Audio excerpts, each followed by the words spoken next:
Hello, one and all sluts. We are finally back once again. And I am here not by myself as usual. I am here with my favorite Sagittarius brother. You're damn right, it's your favorite. Good evening, sluts.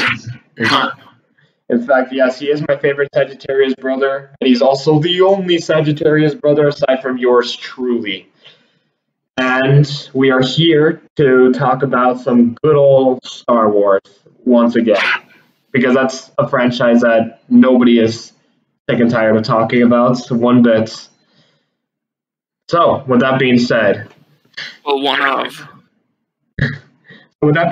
let's get on to the main topic at hand. So, we recently, like fairly recently, but it's been quite some time since this has happened, but Star Wars: The Clone Wars has finally come back. In fact, it's come and gone. The show has ended, and we're never going to hear from it ever again. I think. I don't know.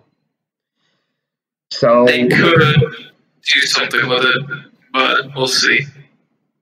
Well, let's see what happens. So let's just get on with it. Let's just get on right in the show. What did you think of Star Wars: The Clone Wars Season 7 as a whole? We'll talk about each individual arc separately, but until then, let's just talk about the overall quality of the season. What did you think of Season 7 compared to the other ones? The overall quality of Season 7, I thought it was... At the start, I thought it was pretty average. Like, the Bad Batch was your average Clone Wars arc that you could find in any other season, because it's just action-packed. It has, like, your negotiations. Like, it has everything that Clone Wars has had ever since, like, Season 1. So I would say it's your average Clone Wars arc. Okay. Then... once the Martez sisters came up, that's when the whole season was going to straight up shit. Yeah. The first episode, I'll give it some credit. It was pretty good because we were being introduced to Ahsoka, since we haven't seen her for a while, and a very long while. We haven't seen her for years.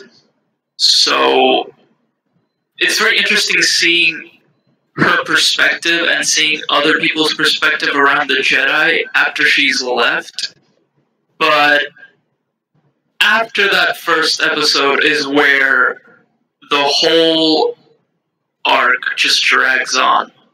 Yeah, I agree. And they go from jail to escaping to going back to jail and then just escaping.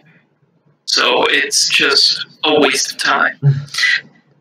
After that, we get to the masterpiece of an arc, which was the Siege of Mandalore.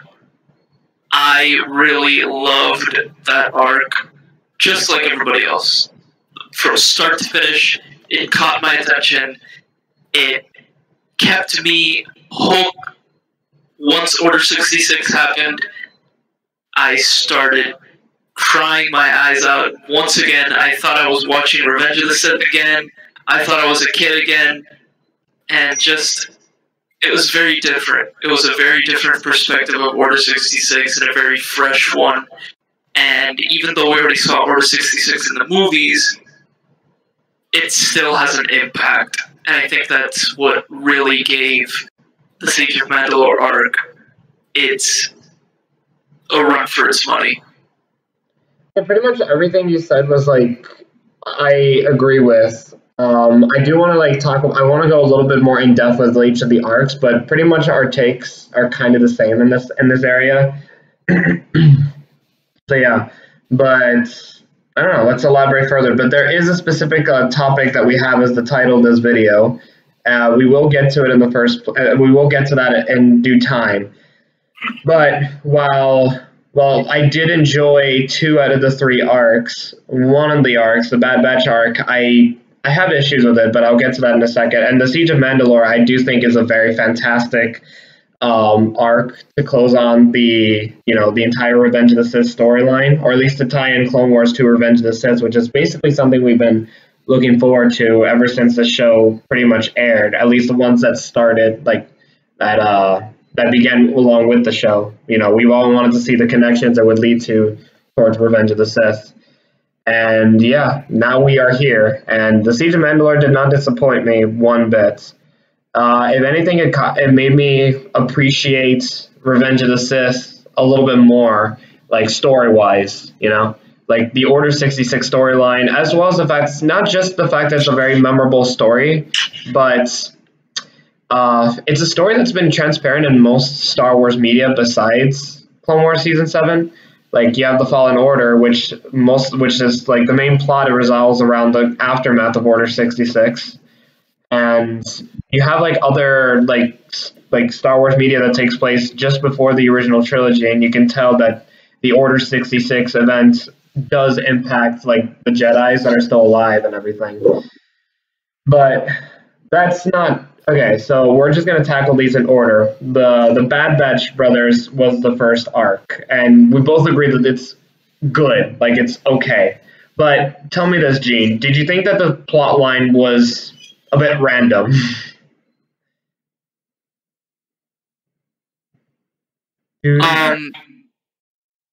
Yeah, I think it was very random. The Bad Batch arc was.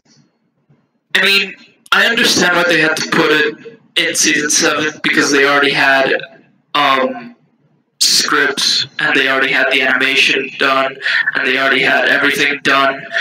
But is that really all it is for what we were given? Because there were other canceled episodes of the Clone Wars that already had their animation, like Yeah. almost done.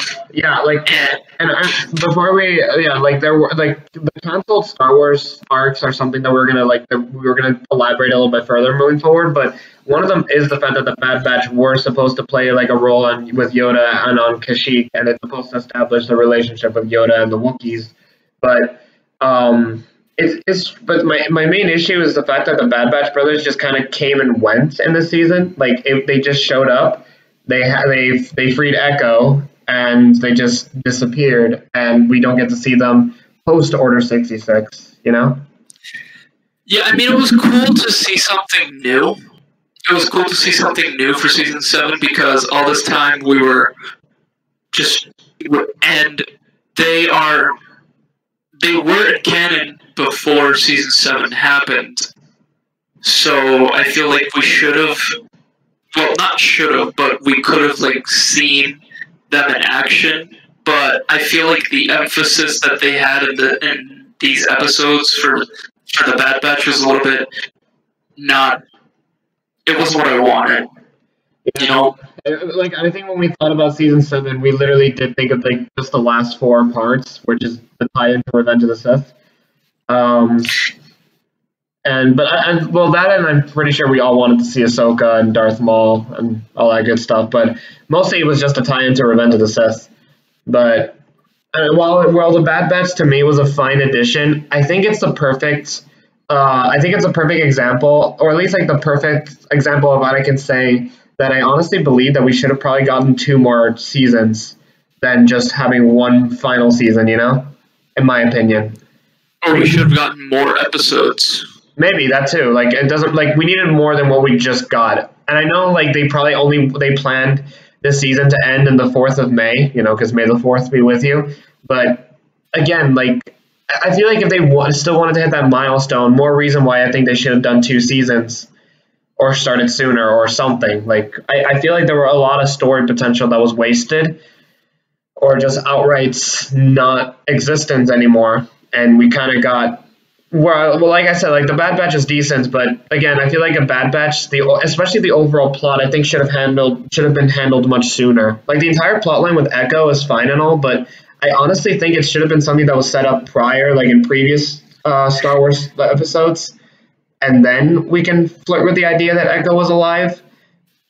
This one because if the main focus of the Bad Batch arc was to give more character development to Rex before the Siege of Mandalore, then I feel like the Bad Batch arc, I mean, not the arc. The Bad Batch shouldn't have been in the episode if it was supposed to be a sort of more development for Rex, which I don't think Rex needed before the Siege of Mandalore, because we already knew that Rex was this soldier that he would never give up on his brothers. And I feel like Echo returning was kind of out of nowhere, and I didn't expect it. That was the plotline I did think was random, because I felt like it's been too far into the show. Like, it's been, like, Echo was presumably dead in season 3, and then it's been way too long for me to start flirting with the idea that he was even alive, you know? Like, I was even like, who the hell is Echo? Like, I remember that there were this squad of clones that Clone Wars took a lot of importance on. Like, I think they were called Kicks or something. Like, there was a squad of clones like way back in season 1 that Fives and Echo were in, and all those clones died, and it was just Echo and Fives. And that arc, that the character development that they gave to those two clones specifically, Echo and Fives, was just great, because it really emphasized that the clones were more than just soldiers. They were actually people. And the neglect that the Jedi sort of give to the clones, seeing them only as soldiers, and seeing Rex and his perspective before Order 66 happens, I think was very interesting. But with the Bad Batch included, and with Echo serving as like a plot device or something, I don't feel was necessary for that sort of development that Rex needed. Honestly, that entire arc should have been like something that was, like, as I said before, like, it should have been like something that was in like a completely different season, not the final season that was supposed to tie to Revenge of the Sith. You know, the final season of all. And I feel like with the fact that Echo does join the Bad Batch, like, I feel like it's something you could have done more with. You know, like, it seems like something you could have like done in like season 5, and then you could do more of in season 6. I mean, they could expand on it. They could have expanded on it, but I feel that if Clone Wars just had 12 episodes, and those 4 episodes of the Bad Batch were that whole arc, I feel that some of those 4 episodes, I would say 2, could take out 2 of them and just replace it with a different arc and stretch it out for more minutes instead of like 20 minutes. And it would have been, I don't know, per se, a different arc, like Son of Dathomir. Yeah, and so they could have split arcs, not into 4 episodes, but like either 2 to 3 episodes, and extend the runtime and still give it that sort of love that it needed. Yeah, and then there's honestly, I think even though the Bad Batch is slightly something that they wanted to tell the story of for a long time, I honestly feel like if you scrap the Bad Batch themselves and just had Rex, the entire plotline could have just been Rex trying to get back Echo, and that's about it. Like, you know, I honestly think like it would have been a shorter and more simplistic arc rather than a more like, I don't know, like, I wouldn't feel like Rex had to share the spotlight with the Bad Batch, and it was just more of a personal journey for himself. And yeah, I feel like Rex should have been given the spotlight more than just the Bad Batch, because the Bad Batch was basically just like Rambo and Dolph Lundgren. Like, they look so similar to like the Expendables or something that it's uncanny. Like, the whole episode, I wasn't like, oh my god, the Bad Batch are cool. I was like, this guy looks like Rambo. That's what I was thinking, like, almost the entire Bad Batch arc. I was like, it's uncanny how much this guy looks like Rambo. That's the only thing I was thinking towards the Bad Batch. Because honestly, I don't really care about their abilities, I don't care about their attributes. All I cared about was Rex and Rex's story and what he was going through, what his mind was going through knowing that Echo was being tortured, what was Echo going through. I feel like the focus should have been more on Rex and Echo instead of the Bad Batch. Honestly, the Bad Batch was just action sequences and action set pieces. Yeah, I agree. Honestly, and more like comic relief too. Like the big guy, I don't remember his name, Wrecker. He was more like the comic relief, and that sort of like reminded me of Marvel. And when I'm watching Star Wars, I don't want to be reminded of Marvel. It's something that I do want to touch upon when we get to a different topic, but yeah, I do agree with the humor. And I was about to point out the fact that the sad thing is, because the Bad Batch only appear in this arc, I find them unfortunately unmemorable, and I feel like if they did appear a little bit more, I probably would remember their names, but Wrecker is the only one that I actually do remember, mainly because he's like the big, mainly because he's the big crushing guy, and Wrecker is just like an obvious like good choice of a name, and it's like, I know that's probably applies to the other characters, but for some reason I feel like he was the only one that stood out to me, and even then, I don't know, like I feel like more time would have made them like more interesting characters than just their one arc appearance. You get me? Yeah, and like to the whole focus of Season 7, it doesn't really give that whole emphasis. I mean, the only emphasis that it has towards the whole season of Season 7, its whole plot, is Anakin's turn to the dark side. And even then, like, I don't think the Bad Batch brothers really did touch upon Anakin's dark side relationship, other than the fact that he killed the little scorpion guy. Trench. Yeah, they don't really do anything to that. They don't add anything to the story, so why even have them into the story? I mean, literally, like, it's funny because Admiral Trench is one of the few characters that I feel like they only added him just to kill him off in the season because he's not really going to be around in the original trilogy. But there are so many characters that were in the Clone Wars that are also dead, and I bet none of us even knew about that. We'll get to that when we get to the canceled story arcs, but I feel like the only reason why Admiral Trench was in this is literally just to kill him off, and I honestly didn't even think they used Anakin's, fall to dark side to their advantage of how he could kill him. Even though he had a really good line where he tells him that he doesn't have such weaknesses that the Jedi Order and the law would have him hold back like his aggressions towards Admiral Trench. Like, that's a really good scene, but how he ended up killing him was out of pure self-defense. It's not like how Anakin killed Dooku in Revenge of the Sith. It's nothing like that. Yeah. But overall, this arc wasn't bad. It just felt like it just feels a little misplaced and random, and I think it would have been better, and I think I would have given it a higher rating if it was in a different season with more time to flesh them out, So yes. I give the Bad Batch arc a 7 out of 10. Me too. I give it a little bit lower than that. I give it like a 6 out of 10. Okay. Like, I give it a 7 because at least it was enjoyable for me. Like, I don't think, like, it was enough for me to just say it was okay. Like, I can just say it was good, But not Season 7, not like final season material, Yeah, it's that I wanted to have a little bit more of Anakin before his fall to the dark side.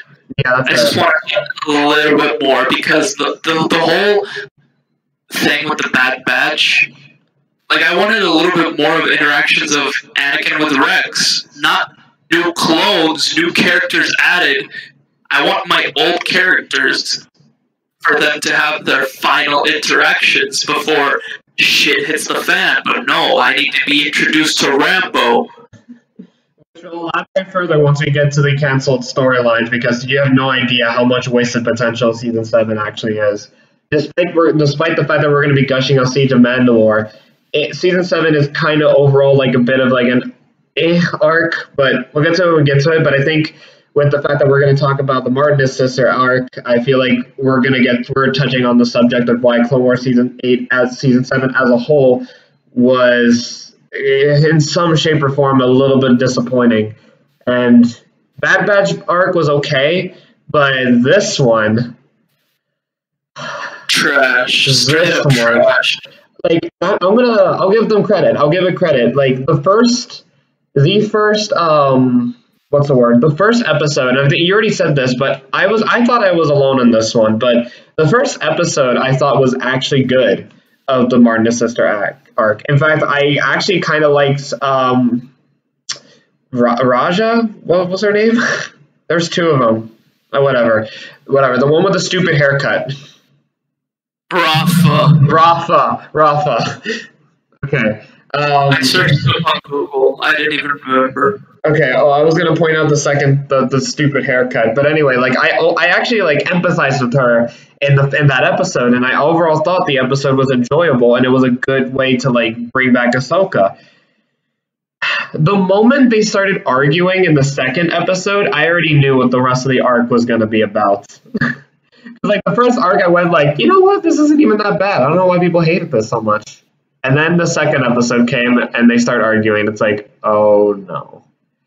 And that one, much like any sort of foreshadowing, that was going to be the theme of that entire arc. And I hate it completely. Yeah.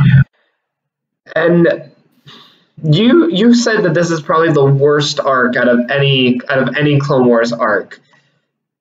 Go ahead. Take the spotlight, my slut. Okay, well, the first episode was pretty good, just like my fellow slut Sagittarius brother said. The first episode was not that bad because, again, we were being introduced to Ahsoka, what she was doing, what she was about after she left the Jedi Order.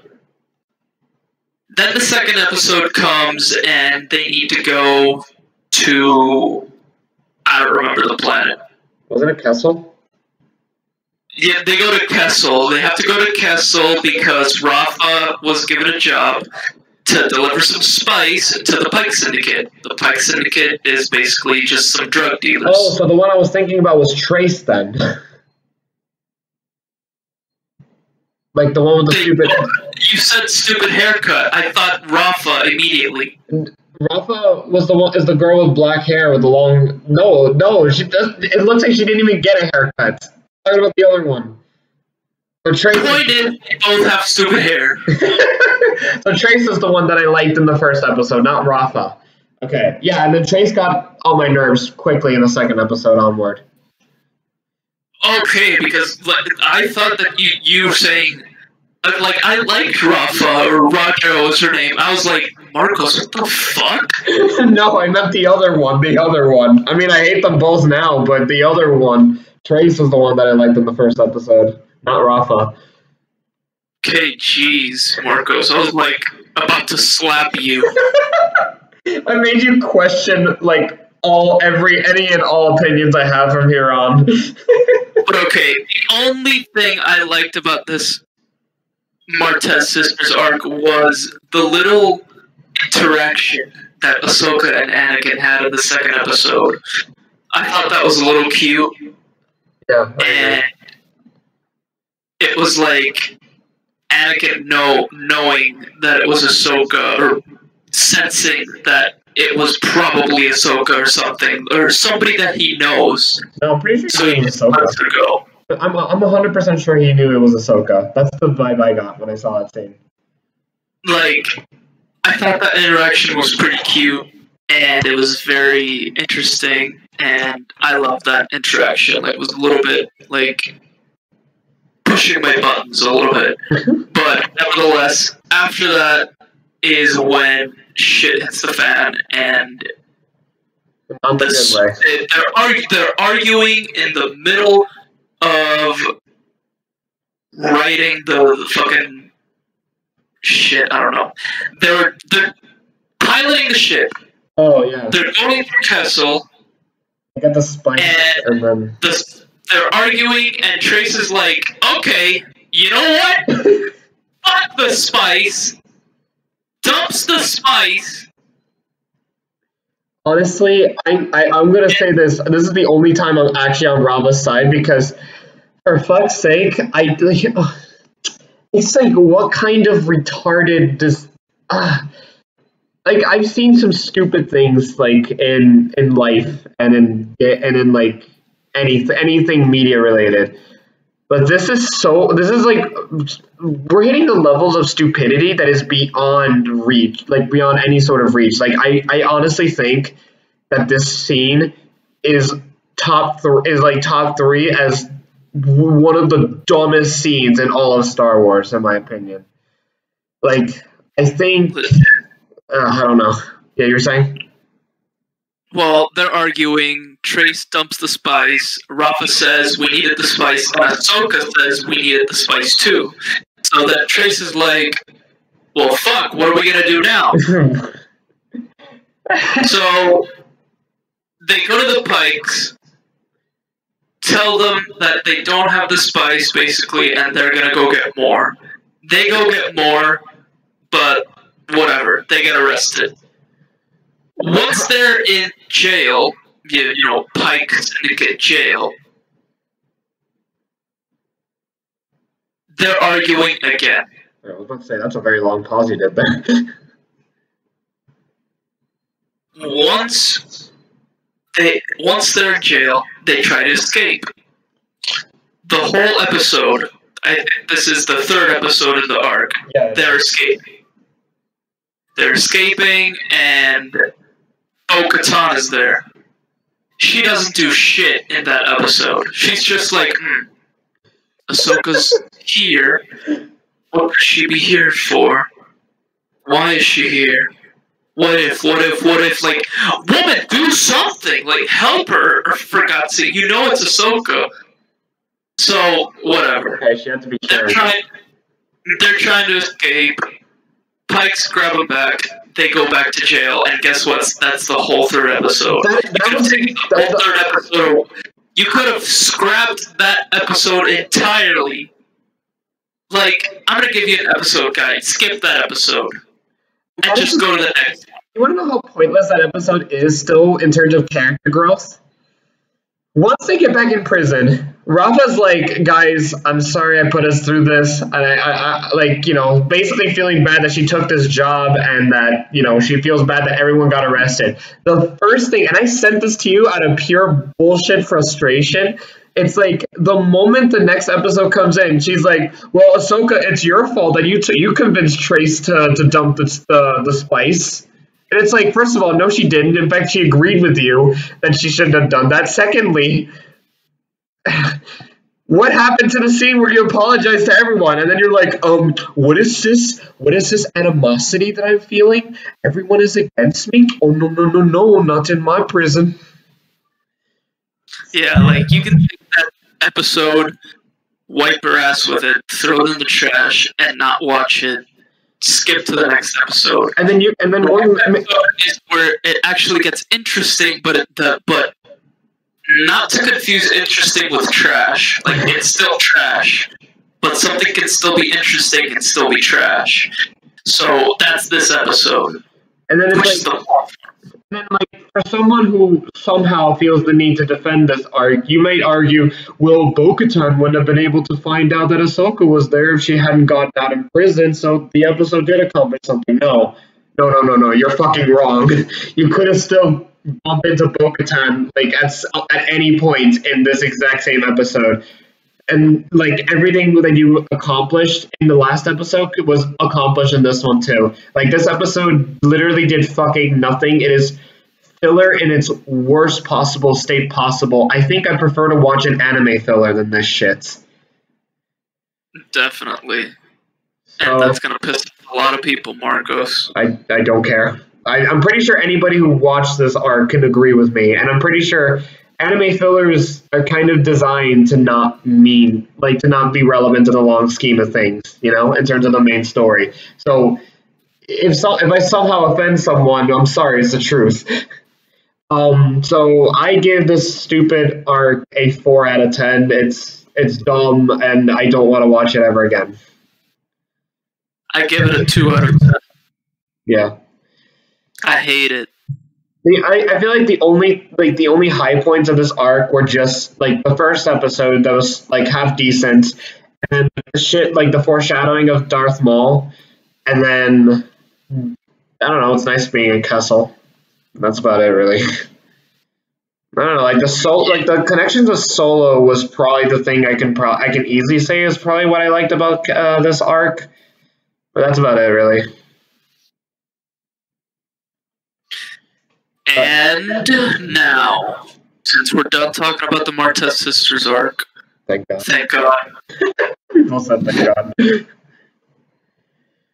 Let's talk about an arc that touched all of our hearts, which is the Siege of Mandalore. Okay, I'm gonna go out of whim. I'm pretty sure a lot of people feels the same as well. So I want to explain myself. Now, I am an individual that likes Revenge of the Sith, but doesn't love it. Mostly in its execution. Like, I never shat on the story of Revenge of the Sith. I think Revenge of the Sith storyline is probably one of the better plots of pretty much all the Star Wars films we've had up to date, really. I think the reason why it stands out is because a lot of us that grew up, not only that grew up with the prequels, grew up with Revenge of the Sith, and especially with, I don't know if it's the case with you, it probably is, but at least in the case for me, Revenge of the Sith was the first Star Wars film I got to see in the theaters. So, that's the same movie I saw in the that's the only movie I saw in the theaters when I was like 5 or 6. I know people that actually said that they saw Attack of the Clones in theater, but I barely had a brain like at that point when Attack of the Clones was new. So yeah, I don't have any sort of like I don't have any. When Attack of the Clones came out, I was shitting on my diapers. I was in the process of stopping shitting on my diapers, but point is, like, I don't have that nostalgia connection I have with Attack. I don't have any nostalgia connection with Attack of the Clones, and I still think it sucks. Revenge of the Sith, on the other hand, like, even though it has issues, mostly like in its dialogue, mostly with how Anakin is presented in himself, just the overall, like, it didn't seem like a tragedy. It seemed more like if Anakin just got stupidly manipulated to turn to the dark side. And I think Revenge of the Sith is a flawed film, but I still like it for a lot of the things that it did, not only for the Star Wars plot, like for the overall narrative of how the Empire rose to power, and for my own nostalgic appeal. With that being said, like, I still think, okay, shit, like everything just froze for a second and I thought I lost the connection. But anyway, point is, where was I going? So Revenge of the Sith is important not only for the narrative of Order 66, but how much it really impacted the entire universe of Star Wars, simply on the fact that this one event, like, changed everything. And the Order 66 plotline is probably one of the most powerful storylines in all of Star Wars, rivaling that with pretty much the entirety of the original trilogy. So, believe me when I say this, that I think that the Siege of Mandalore is probably the best story, like, written story of anything Star Wars related since the original trilogy, in my opinion.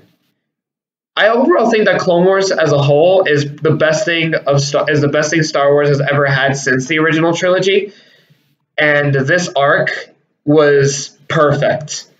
And when I say perfect, I don't even rate Return of the Jedi to the same masterpiece level as I do with A New Hope and Empire Strikes Back. So in reality, I think Siege of Mandalore was possibly the best arc we've had in Clone Wars, and I think it's probably one of the best written stories for Star Wars since The Empire Strikes Back.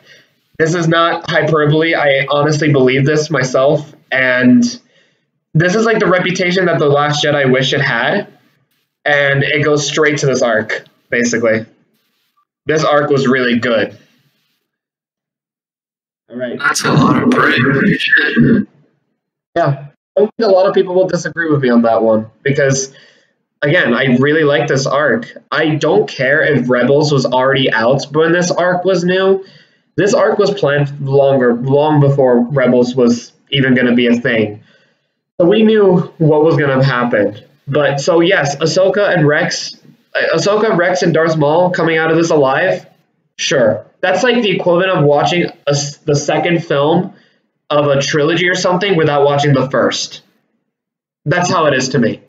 If Rebels didn't exist, this would have still been the most tense intense and serious episodes. And I think even knowing the fact that these guys are going to be alive doesn't take away what the episode was trying to convey. So honestly, I think the Siege of Mandalore is perfect, pure perfection. But I've already taken the spotlight long enough. You slut, it's your turn. Okay, well, as I see this arc the same as this slut here, but nothing's perfect. Nothing is perfect, and this arc isn't perfect either. Although I do love this arc with a passion. I just cracked my knuckles, I'm just saying. And I love everything that this arc conveyed, the tension, which was a little bit taken away because of Rebels. I don't think it did, to be honest. So, what I liked is every connection that it had with Revenge of the Sith. The first episode, basically, we start off with Obi-Wan and Anakin in a battle. And it's peak Obi-Wan and peak Anakin starting from Revenge of the Sith. Not only that, but like also all the Jedis that we do get to see die in Revenge of the Sith are in their position. Like Plo Koon is in like the air battles. Aayla Secura is with the troops and some jungle planets that I really can't think of the name of right now. Felucia. What? Felucia. Okay, and then we don't get to. I don't think we saw Ki-Adi-Mundi with the droids, with the clones, but at least in one of the scenes in Clone Wars Season 7, in the Siege of Mandalore arc, that's very reminiscent of the scene when they discuss that Obi-Wan's attacking Grievous and Utapau. You do get to see Ki-Adi-Mundi in that one, so you already know where he's at. So just the fact that all the Jedis are in their locations when they're about to die, I think that part was also interesting. But yes, Prime, Obi-Wan, and Anakin. Yes, continue. Anakin is at its best in this episode. I love Anakin to death. Like, I still like Hayden Christensen Anakin. Okay? I'm one of those people that actually like Hayden Christensen Anakin for what he is. But Clone Wars Anakin is better. Yeah. Clone Wars Anakin is the best Anakin. Matt Lanter's performance was amazing. The voice of Anakin was great. I'll give Attack of the Clones some credit here, so don't blink. But there was one when I rewatched Attack of the Clones, like in winter break in December. There was one line that Anakin did say that I genuinely I was shocked because it was actually a good dialogue, and it was when Anakin and Obi-Wan were chasing the shapeshifter. And when Anakin did catch up to Obi-Wan, Obi-Wan asked him like what took him so long, and then Anakin said, "Oh well, I couldn't decide like what vehicle that I wanted to pick or something like that." And I remembered I was like, "Wow, okay, that's an Anakin line. That's something he would say." I like to think that even though Hayden Christensen did not have the best dialogue, nor was he the best at conveying these dialogues into fruition, there was something regarding the things he did say, and I feel like that was the inspiration of what led to the definitive Anakin Skywalker in the Clone Wars. It was the sarcasm that he would make, Oh yeah, like I love Anakin. Either if it is Hayden Christensen or Matt Lanter, I love Anakin as a character, and this is Anakin at peak physical condition, peak character, peak everything. I'm gonna give it a hot take, but Anakin is actually my favorite character in the entire Star Wars franchise. But I just want to point that out there. It's that I'm always between, and this one episode made me think that I was like, okay, Anakin's my favorite character in Star Wars, but I'm always picking between Anakin and Obi-Wan. Either Anakin or Obi-Wan. Obi-Wan was perfect. Perfect. I thought you said nothing was perfect, you slut. He was perfect in this episode, as always. Anakin was perfect in this episode. That both of them, even if even with Ahsoka being the focus, they still stole the show. Yeah. I still have Anakin and Obi-Wan still stole the show.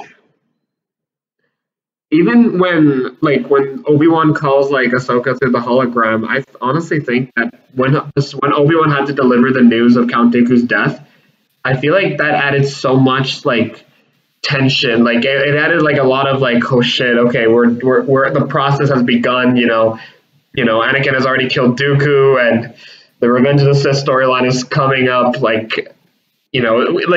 he delivers that news, it's shit. We're going there. We're actually going there. And that this arc is so well done because it also fits in very well to the story of Revenge of the Sith. You could go back, watch Revenge of the Sith, and sorry, I thought I was about to sneeze. But you were gonna die. You can go back. You can go back and rewatch Revenge of the Sith and think about this arc, and it makes Revenge of the Sith so much better, in my opinion. Because you can think about what Ahsoka's going through, what she's doing, and you understand, and it fits a plot hole of why Anakin and Obi-Wan were late to the Battle of Coruscant. And this actually fills in that point, that plot hole. It's filled because of this. You know something?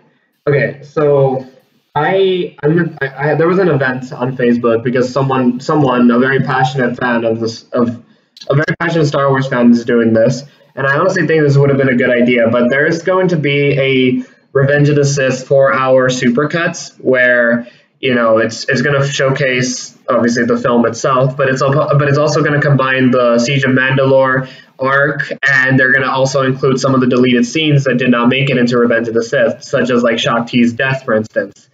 So I honestly think I think that's an interesting take, but I know they're not going to do this, but I honestly would not have been. I think I would be okay if they decide to close Clone Wars by remaking Revenge of the Sith with the current cast, with the current animation style, and just ending it where we left off. You may argue that it would make Revenge of the Sith, the regular Revenge of the Sith, kind of a pointless film, but I like to see it as it would be making the film mean so much more, because I think if they actually did remake Revenge of the Sith with a more clean dialogue and just with a better cast and the definitive Anakin Skywalker, I honestly think Revenge of the Sith would be top 3 on my list, honestly.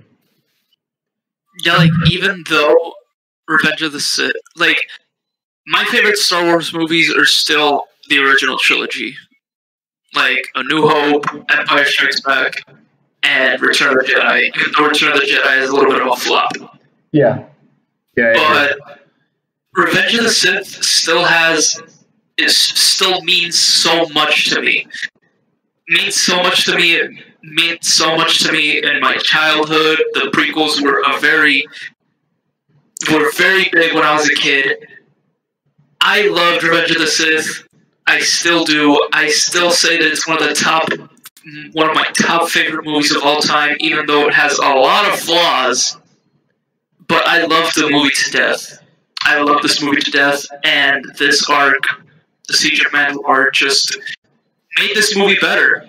And while I was watching the Siege of Mandalore, it just gave me so much nostalgia to the Revenge of the Sith because of all the callbacks that they did throughout the episodes.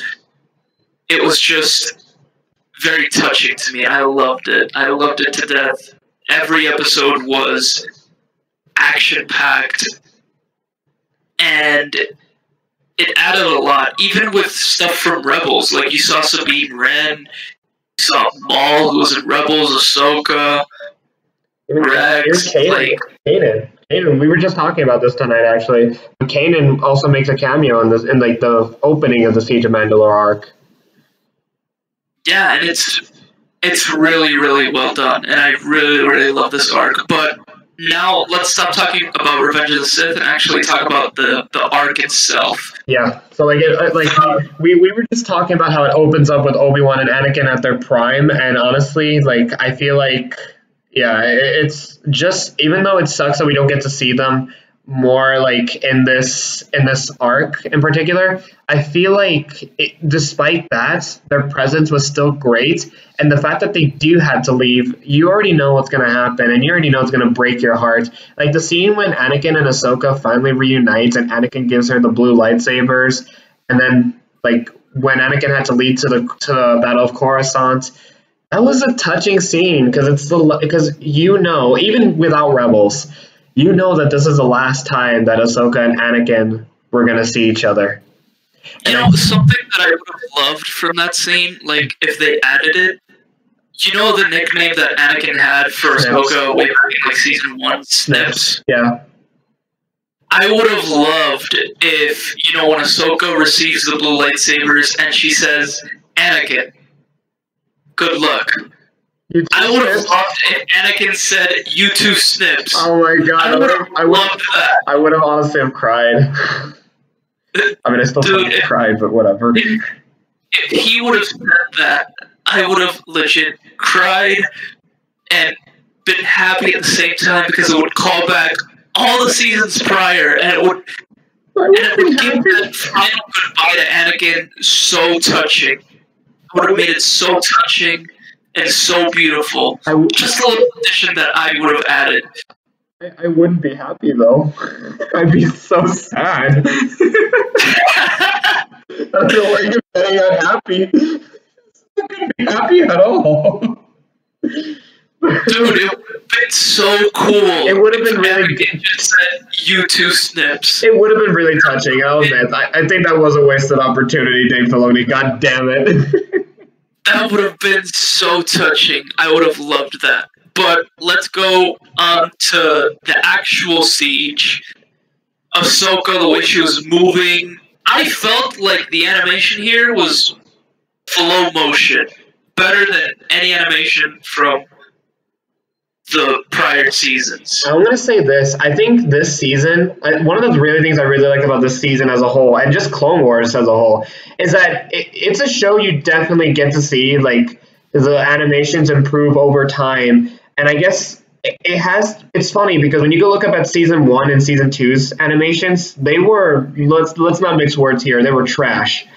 But by season 3, they got better, and then season 4, I believe that season 4 was the one that brought back Darth Maul. Season 5, everything was so much darker and more gritty than it's ever been, and then season 6 was also like another like darker season, and then season 7 is just drop dead gorgeous, and it's like and this is the same show that came out when I was in the 4th grade.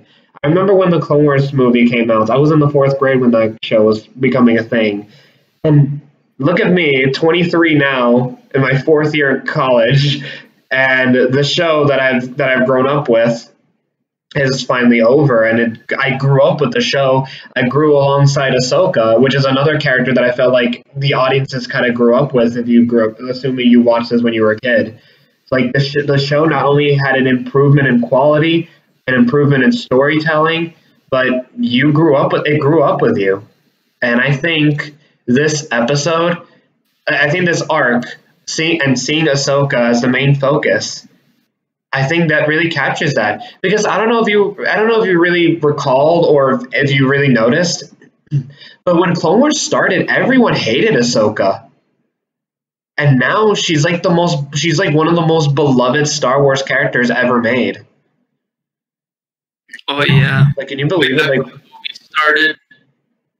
Yeah, like, can you believe it? Like, we all started out like, I know you didn't because you told me you had a crush on Ahsoka, but shut the fuck up. But I remember even I wasn't very fond of the character. I honestly thought she was gonna die in the first season. Like, honestly, everybody thought she was gonna die. And then now we end up growing so attached to the character that we just don't want to see her die. And then shitty ass Rise of Skywalker decided, yeah, she's a Force ghost now, so. Great. Now, Marty, I can watch this podcast because you said that shit. What? what did I say? Aside from Rise of Skywalker, or the fact that I just said Rise of Skywalker was shit? The whole Ahsoka thing. Ahsoka being a Force ghost in Rise of Skywalker? Yeah, hot take. No, huh? No, the other one. What do you mean? That Ahsoka's dead? Okay, forget it. No, just tell me. I'm not gonna guess anymore. The whole Ahsoka crush thing. Oh. It's true though. That was like when the movie started and when I was like a little kid. Yeah. You were in 4th grade? I was like in the 2nd grade, dude. Yeah, we were kids. The point is, we grew up with this show. Also, slight hot takes, and I had to mention this, but I was nice to Rise of Skywalker, but now I hate it. I'll elaborate further on that. But yeah.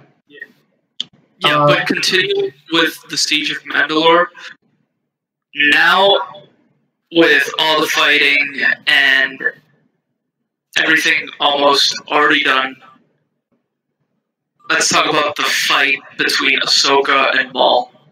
I really liked it, actually. I loved it. I would say that's the best lightsaber duel in Clone Wars that we've seen. Oh shit! Hold on. Let me process that one for a second. I really liked Darth Maul versus Pre Vizsla. I really liked Darth Maul and Savage against the Emperor. I liked Anakin and Yoda against Sidious.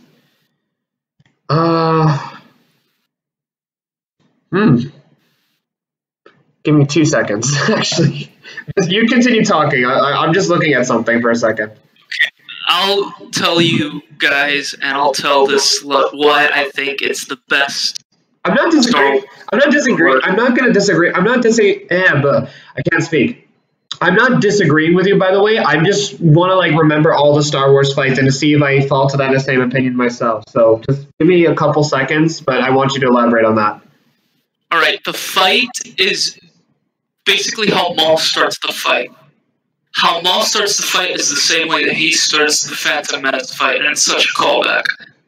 And nevertheless, the fact that I think his name is Ray Park, the actor who played Darth Maul in Phantom Menace, that played Maul in Phantom Menace, actually choreographed the fight and was the motion capture. The thing is that this is the only fight that they actually did that was motion capture. Actual people choreographed this fight. So, and Ray Park was Maul. The way Maul lights up the saber and everything, and the way he aggressively goes towards Ahsoka is just... It's funny because, Phantom Menace is more or less the time period that Ray Parker was kind of blowing up, but I like the fact that Ray Parker has lately been getting a returning role, because because even though Sam Witwer was the one who provided the voice for Darth Maul in Solo, it was still Ray Parker that did the body and motion of Darth Maul in that film. And now he did. I love Sam Witwer's. I would say, apart from Anakin, it's the best voice acting in Clone Wars. Sam Witwer. Sam Witwer voiced the Emperor in Force Unleashed. Yeah. Yeah, he's a really good He's a really good voice actor. I love him, and so much so that I actually follow him on Twitch. Sam Witwer is awesome. He's an awesome dude. He's even Starkiller from fucking Force Unleashed. He's great. Okay, so actually, you know what? I'm looking at the... Okay, so here's the thing. What I was doing, since you said that comment, I was actually going to look for my top 10 lightsaber duels and find the ones that I had for Clone Wars. And the two that I mentioned are in this list. Darth Maul versus Pre Vizsla and Darth Maul and Savage against Darth Sidious. And I'm gonna say, I think I agree with you that I think this is the best lightsaber duel in Clone Wars. I think I'm gonna have to agree with you on that one. I also say everything, all the little touches that they did. Darth Maul lighting up the saber, Darth Maul aggressively going towards Ahsoka. The way that the frames go with the characters, the flow. The way it's the choreography, how it's beautifully done. The animation perfectly captures it. And you can see that, I don't know if you noticed, but this is the most smooth fight in Clone Wars. It really is, actually. the fight looks so smooth. Even the way the sabers touch each other feels different, and it sounds different. The way they move fighting looks different. The way that Maul fights in this fight is completely different to the way he fought in previous Clone Wars episodes. But I think that's mainly because of the lightsaber itself, because this is the first time he actually used the dual blade. And if he isn't using that, he's using the dark saber or just a regular lightsaber, which, admittedly, like, normally I nitpick saying how the fuck does he have a dual lightsaber in this one, but honestly, I don't care. Like, it's still cool. Like, and the way that Ahsoka fights is completely different to the way she fought previously, because the way she fights Maul, you can tell, like, through her face that she's never fought anybody on Maul's level. Like, you can go back and watch... And watch... She's never fought Dooku, she's never fought Grievous... No, she has fought Grievous, but, like... Grievous, she's fought Grievous, but she's never fought Dooku, she's never fought a Sith Lord. She's never been on par with anybody on Anakin or Obi-Wan's level. Not only that, but they also like confirmed that out of all the Siths, like Darth Maul is the third most skilled Sith with a saber, basically. Darth Vader and Sidious ranked above him, but yeah, like so he's a force to be reckoned with, and I don't think Ahsoka is even close to that same level in terms of like the Jedi's, but the fact that Darth Maul is like one of the stronger Siths with a saber really speaks volume.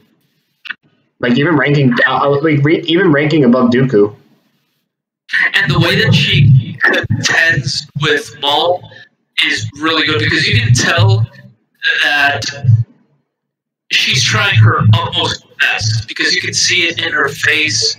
The way that the camera just emphasizes little touches in this fight was so good. So good, in my opinion. They emphasize how Ahsoka's struggling against Maul, and the way that she pushes him back, and the little banter that they have, that Ahsoka mentions that Maul couldn't last even a second with Anakin, was really good. Like, the banter that they had fighting was really good. The fight itself was really good. The transition from the throne room to, like, the rails from up top of Mandalore was so good.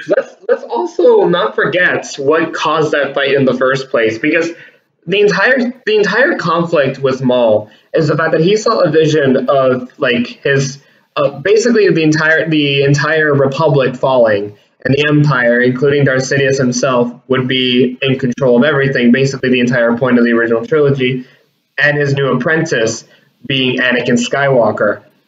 The whole point that Darth Maul wanted was for Obi-Wan. Not only did he want Obi-Wan there, but he wanted him to bring Anakin there so he could kill him himself.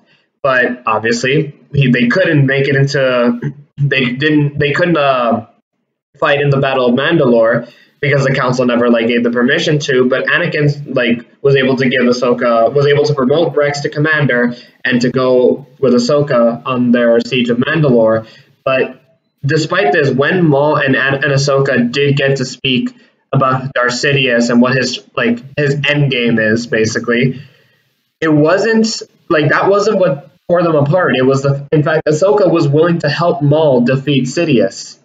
However, what led to this conflict in the first place was the fact that Darth Maul was claiming the fact that Anakin was going to turn to the dark side, and that Darth Maul was going to straight up kill him.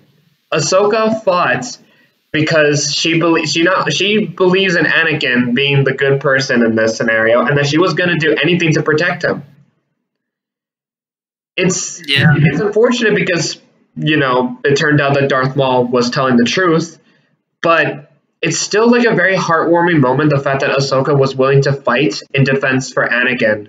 It's a little bit more the fact that once Sidious is out of the picture, then Darth Maul will take his place. It's a little bit more than that. The fight happened because Ahsoka just immediately debunked Maul's vision to be false and just straight up not true, which I thought was a very good character moment for her. Probably one of the best character moments she could ever do, that she was ever given, ever. Definitely. I think the only... yeah. And once the fight ended, that's where it completely shifted, because once the fight ended, that's when we knew what was going to happen. How about the fact that Sam Witwer literally played his ass off perfectly when he was screaming, "You're all going to die! We're all going to burn!" Like, he gave Darth Maul so much emotion. This is the first time we actually get to see that Darth Maul was actually scared of what was going to happen. Definitely. Like, if anything, it's made me appreciate Sam Witwer even more as a voice actor, because I'm not a big fan of The Phantom Menace, I'm going to be honest with you, but, one thing that I can say is that Darth Maul just only looked cool in Phantom Menace, but I don't think he even had a personality in that film. But in this show, in general, and it's definitely showcased here in Season 7, and in Rebels too, you get to see a lot of emotion and internal conflict in Darth Maul. Like, I think Darth Maul went from a character that just looked cool to a fucking amazing character. Definitely. And then when we get, and then, I feel like I want to touch upon the scene, but what do you think of the scene when Ahsoka just barely missed Anakin on the meeting that Mace Windu, Ki-Adi-Mundi, and Yoda had? And I think oh my god, that scene was great. The parallel between Revenge of the Sith and the show was so good. Yeah. How about the fact that when Obi-Wan told Ahsoka and Bo-Katan and Rex that Anakin killed Dooku? Even more great. Parallels, like I said at the start of talking about this arc, the parallels between Revenge of the Sith and the show are done perfectly. And then the best one, in my opinion, when Ahsoka and Darth Maul felt Anakin's fall. Definitely. Definitely. I think it's time we talk about Order 66. Yep, it's time. Wow. That was awesome. I think what made it awesome was just that entire dynamic, between Ahsoka and Rex. Just Ahsoka trying to... Like, Rex, you can see him struggle because he didn't want to shoot Ahsoka. You could see other clones that they didn't hesitate to kill their respective Jedi, but Rex hesitated completely, and you could see him because he didn't have the helmet. He was crying. Yeah, that's what got me. He hesitated. The fact that he shed a tear, like, that was like, oh my god. Oh no, I didn't think this was gonna get so deep so quick. Definitely. And then with everything that Rex went through, even with the Bad Batch and everything, the fact that he was willing to go and save Echo, like, you can tell that there's a lot of emotion into Rex. And I really like that. I honestly really like that character for this reason. I love Rex. We all love Rex. Yeah. But I want to talk about the scene that stole the fucking show. Darth Maul wreaking havoc against all the clones I think is a much better scene than the Darth Vader Rogue One scene. And I'm not sure about this Darth Vader Fallen Order scene. That can probably be up to debate, but I'll definitely take this scene over Rogue One's Darth Vader scene.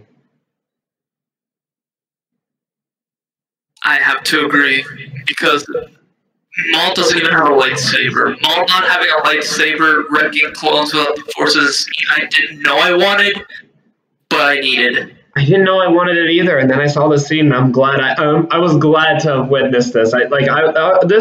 This made Darth Maul, actually Darth Maul was already awesome. I'm not gonna say the scene made Darth Maul awesome. This made Darth Maul fucking godlike. Honestly, I don't know what Sidious's planet was thinking, ditching the poor guy for shitty ass Dooku. Darth Maul was where it was at. You know that George Lucas actually regretted killing off Maul? That's why Maul was brought back? I'm glad. I actually did not know that. That's very interesting. But yeah, with the entire now, the best thing about Darth Maul now is that we have his full story now. His story is done. Like I think I'm happy with his story now.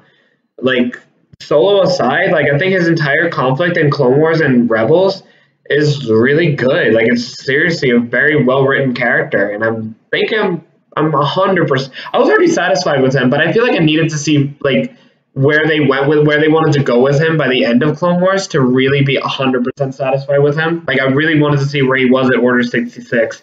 I didn't think I was gonna love. I needed the Clone Wars scene, the Darth Maul fighting the clones scene either. But oh my god, I am so happy like that even happened. It's so good. It's so well executed, and I honestly love it.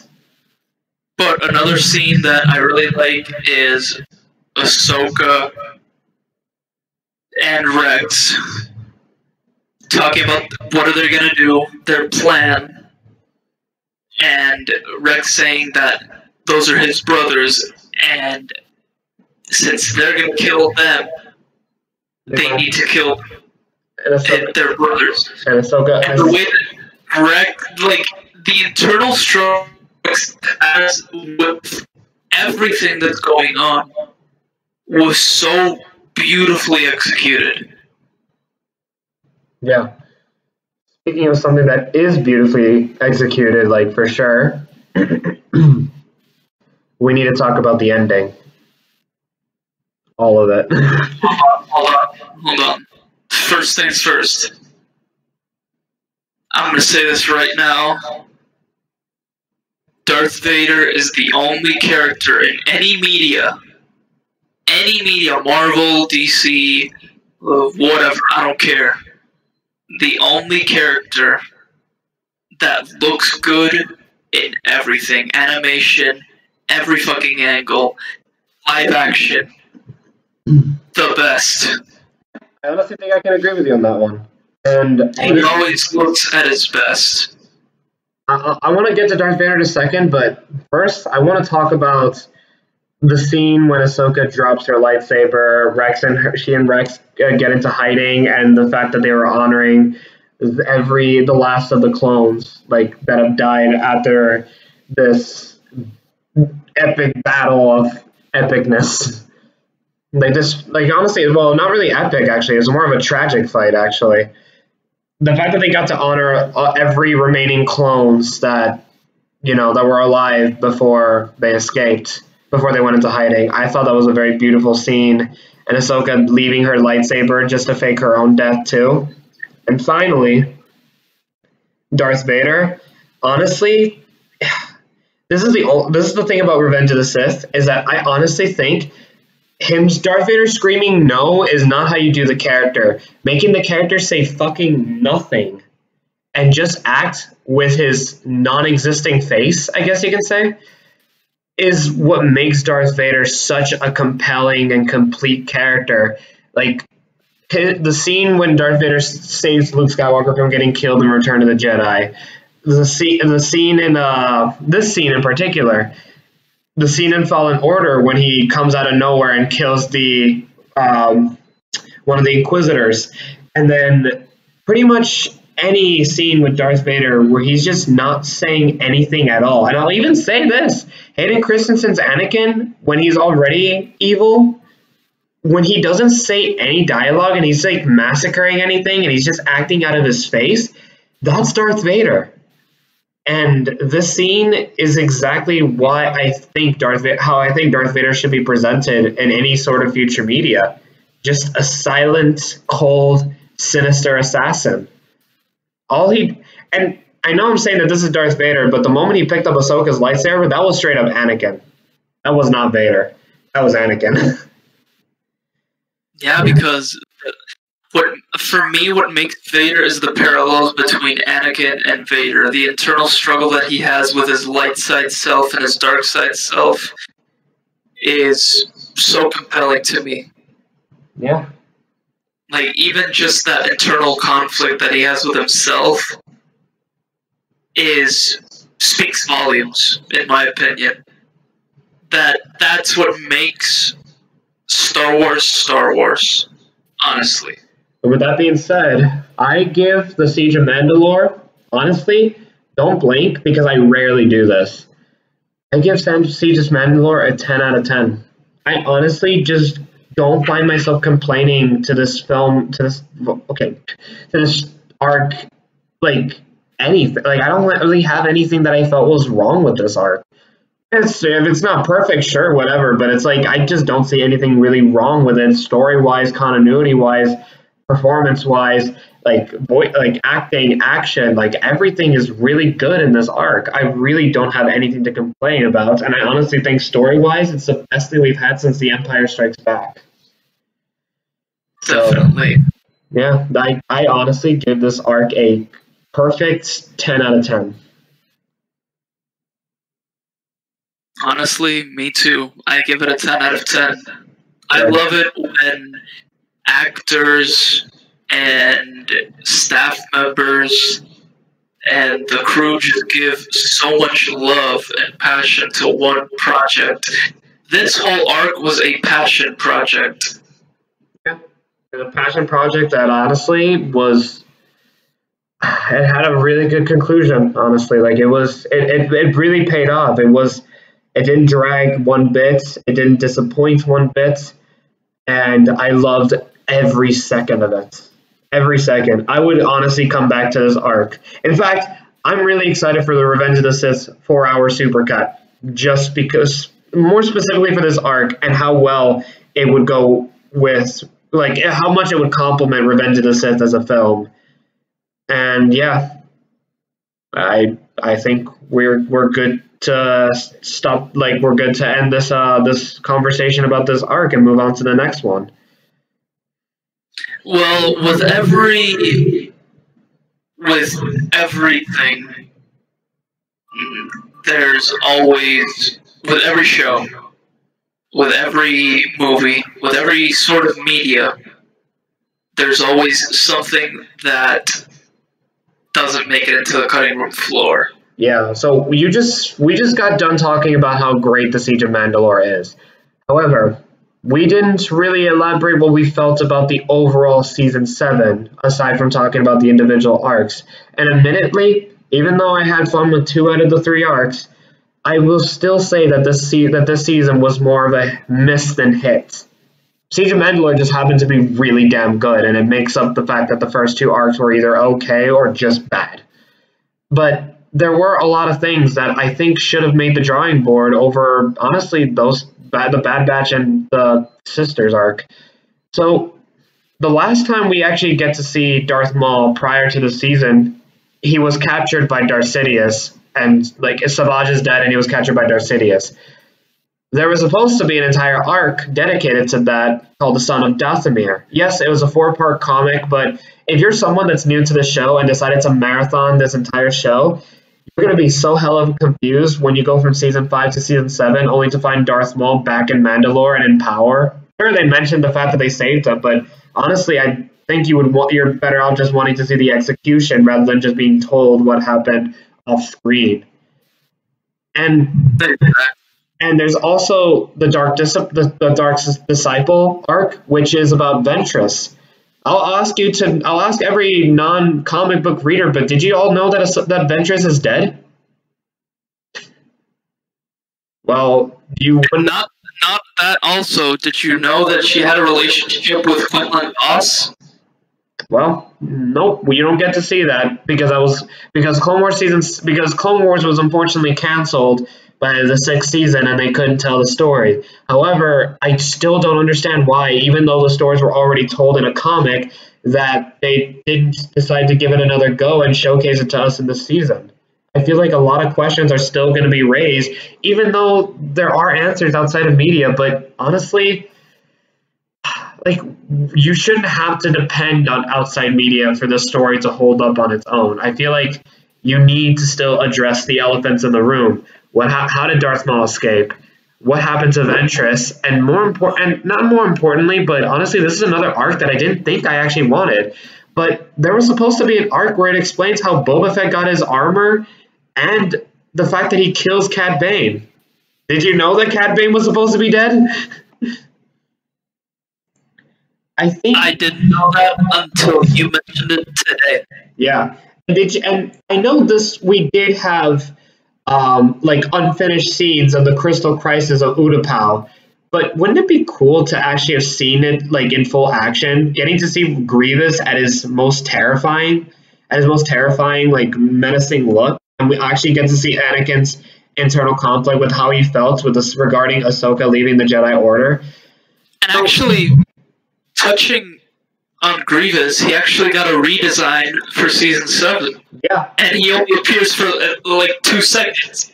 would you imagine if we got to see that exact redesign for the Son of Dathomir and in the Crystal Crisis on Utapau? Great. I would be. And that redesign looks fucking awesome. Yeah, I'm gonna say this. I think if those arcs made it into this season, I think this would have been my favorite season ever, honestly, out of Clone Wars. But unfortunately, I thought season 6 was actually better than the overall like season 7. Again, like Siege of Mandalore was flawless, but I'm talking about the fact that you had to suffer through one mediocre arc and one really bad arc. And I'm someone who didn't get to see the season until much later, pretty much when the season ended. And once my finals were over, like I got to marathon the fuck out of it. And honestly, I think I would be much harsher on season 7 if I was watching it weekly, because regarding the Bad Batch and the sisters, I think I'd be driven insane, honestly. Like I would not be like I think I would be harsher on the Bad Batch brothers arc than I am right now. But honestly, I think this just gets to the point that it's like, well, Clone Wars season 7 wasn't awful. It was unfortunately a missed opportunity to answer questions that, frankly, you would have been happy to know the answers to. Yeah. And with that being said, this will lead up to the main topic, basically the entire title of this entire video. And I'm sorry that this is going an hour long, but I feel like we did need to touch upon Star Wars Clone Wars Season 7 as an example of what Disney can do to make the franchise that they own and their IP that they own really good. But now we get to the main question at hand that I don't really see a lot of people talking about anymore. So the question: do you still, Gene, and this is going to be directly to you, because I think you have a much stronger opinion about this than I do, but do you think that Disney is still ruining Star Wars, even regarding The Mandalorian and this season? Like, do you think that Disney is still ruining Star Wars, or at the very least still mishandling the franchise, the IP? Yes. Okay. How is it ruining it, actually? Like, I know I have like specific topics that I'll probably elaborate on, but I want your opinion on this. How do you think, how and why do you think Disney is ruining Star Wars? Okay, well, first of all, with the overall direction that they're going, well, first let's start with, like, Disney ruining Star Wars. First off, with obviously the new trilogy wasn't that good. Yeah, I feel that I want to update some things to everybody, because I feel like any Star Wars conversations I've had in the channel, it just seems like that I am mostly a Disney shad and a prequel hater. I'm gonna update all of you on this. The Rise of Skywalker really like opened my eyes of how I view the sequel trilogy as a whole. Yes, I did have my praise with The Force Awakens and The Last Jedi and even Rogue One, but in the case for the first two sequels, I will say that the overall sequel trilogy was not good, like at all. Force Awakens was a nice revival of the franchise, and I appreciate what it did for its time. For its time. That's the key word.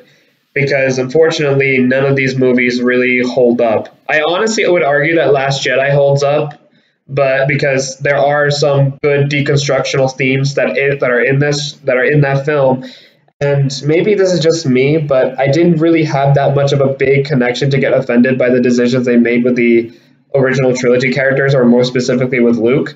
So that's why I wasn't really bothered by the decisions that Last Jedi did. However, I mean that B plot still. I mean that's still this Last Jedi and Rise of Skywalker were the two films that definitely made me realize they did not plan for an overarching story that would have not only been worth it in the long scheme of in the grand scheme of things, but it didn't really leave us with anything, with any everlasting impressions. I never, ever since this trilogy ended, I never really had a desire to rewatch any of the three films, even even the ones that I liked.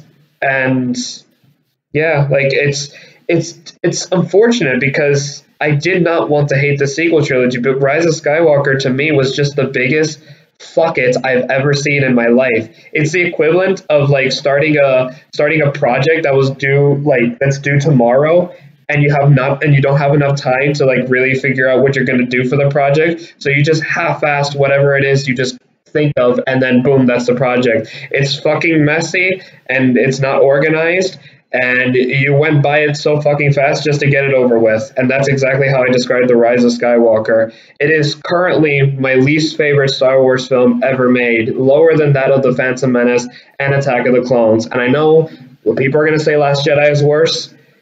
I'm going to have to disagree with all of you, because any problems you have with Last Jedi, this film does tons of it and more. And yeah, the whole point of my rant on the sequel trilogy is I just don't have any faith in any sort of Star Wars films after this trilogy. I mean, I feel like Force Awakens will be Star Wars at its peak in the film and in the film industry. And even though there might be films that were better, I just don't see the profits being there, and I just don't really see anybody even willing to be given a damn towards Star Wars other than Star Wars fans. And it's like, I feel like even like, for instance, like Rogue One is considered to be like the best of the films, but that film did not make as much money as Force Awakens and Last Jedi did. But you know, again, I feel like the only people that we really that would continue to watch these films are passionate Star Wars fans. Regardless if they'll like it, love it, or hate it, they're still going to want to check it out. Some people are just straight up done with the franchise, like because of the films. But you know, I'm still going to watch whatever film I see, honestly. But yeah, that's my updated take on the Disney Star Wars films. But enough about me. Gene, I want your opinion. Well, basically, the way that they treated the new trilogy, The Force Awakens was the original plan, then Last Jedi fucked the original plan up, and Colin Trevorrow had a plan for Star Wars Duel of the Fates, but then J.J. Abrams wants to retcon almost half of Last Jedi, so they come up with The Rise of Skywalker. Yeah, honestly, like regardless of how one feels about The Last Jedi, I honestly think the important thing is to try and capitalize on the decision, not completely ignore it, because in your efforts to try and please as many people as possible, you just kind of make a film that pleases no one. Exactly. And just the overall thing that they didn't even have a plan for the new trilogy is just frustrating. Because you even saw in interviews that George Lucas wrote them a plan for the new trilogy, and they just threw that in the trash and just came up with... They were just winging it, basically. Like, where's Kylo's arc going to go? Let's wing it. Oh, where's Rey gonna go? Oh, okay, let's wing it. Where's Finn gonna go? Fuck him. Where's Poe gonna go? He was never important. Like, it's that treatment that they give to the characters is the same treatment that they give to the new trilogy that I don't like. That was because there's honestly no love to this trilogy. There was more love given to the prequels And I would argue that the prequels are bad in their own way. But at least there were George Lucas's trash, you know. Like there were still like the passion. There was still that passion that was in the prequel trilogy. Like even though the prequels are bad, yes, but there were still like George Lucas's like there were George Lucas's babies as he would describe them. Yeah, you would like, even though if like, I would say that if it wasn't for the Phantom Menace, we wouldn't have been given Darth Maul. If it wasn't for Attack of the Clones, we wouldn't have been given Clone Wars. If it wasn't for Revenge of the Sith, we wouldn't have gotten Clone Wars. Like, yeah. I would say that the prequel trilogy, even in its own entirety, like, as films, it's bad. They still paved the way for new Star Wars media, and I would say that the new Star Wars media that we were given, because of the prequels, is the best Star Wars that we've been given to date. Yeah. But believe it or not, even though I shit on the prequel films, I don't think that what they did was harmful to the Star Wars franchise. And I know I was in denial of this with the sequel trilogy for a while when it was just Force Awakens and Last Jedi, but even if that wasn't going to be the case for those two films, Rise of Skywalker really, really, really told me that they have no fucking respect with this IP. And it's like, well, everybody was breaking point was Last Jedi. My breaking point was honestly the Rise of Skywalker. I honestly get to the point where my ranking list of Star Wars is only based on my personal enjoyment of the films individually, rather than how I felt about it with the overall arc of the story. Because I get that the prequel trilogies are like did more good than bad, but I'm not going to ever say that I prefer Phantom Menace over Force Awakens. Like.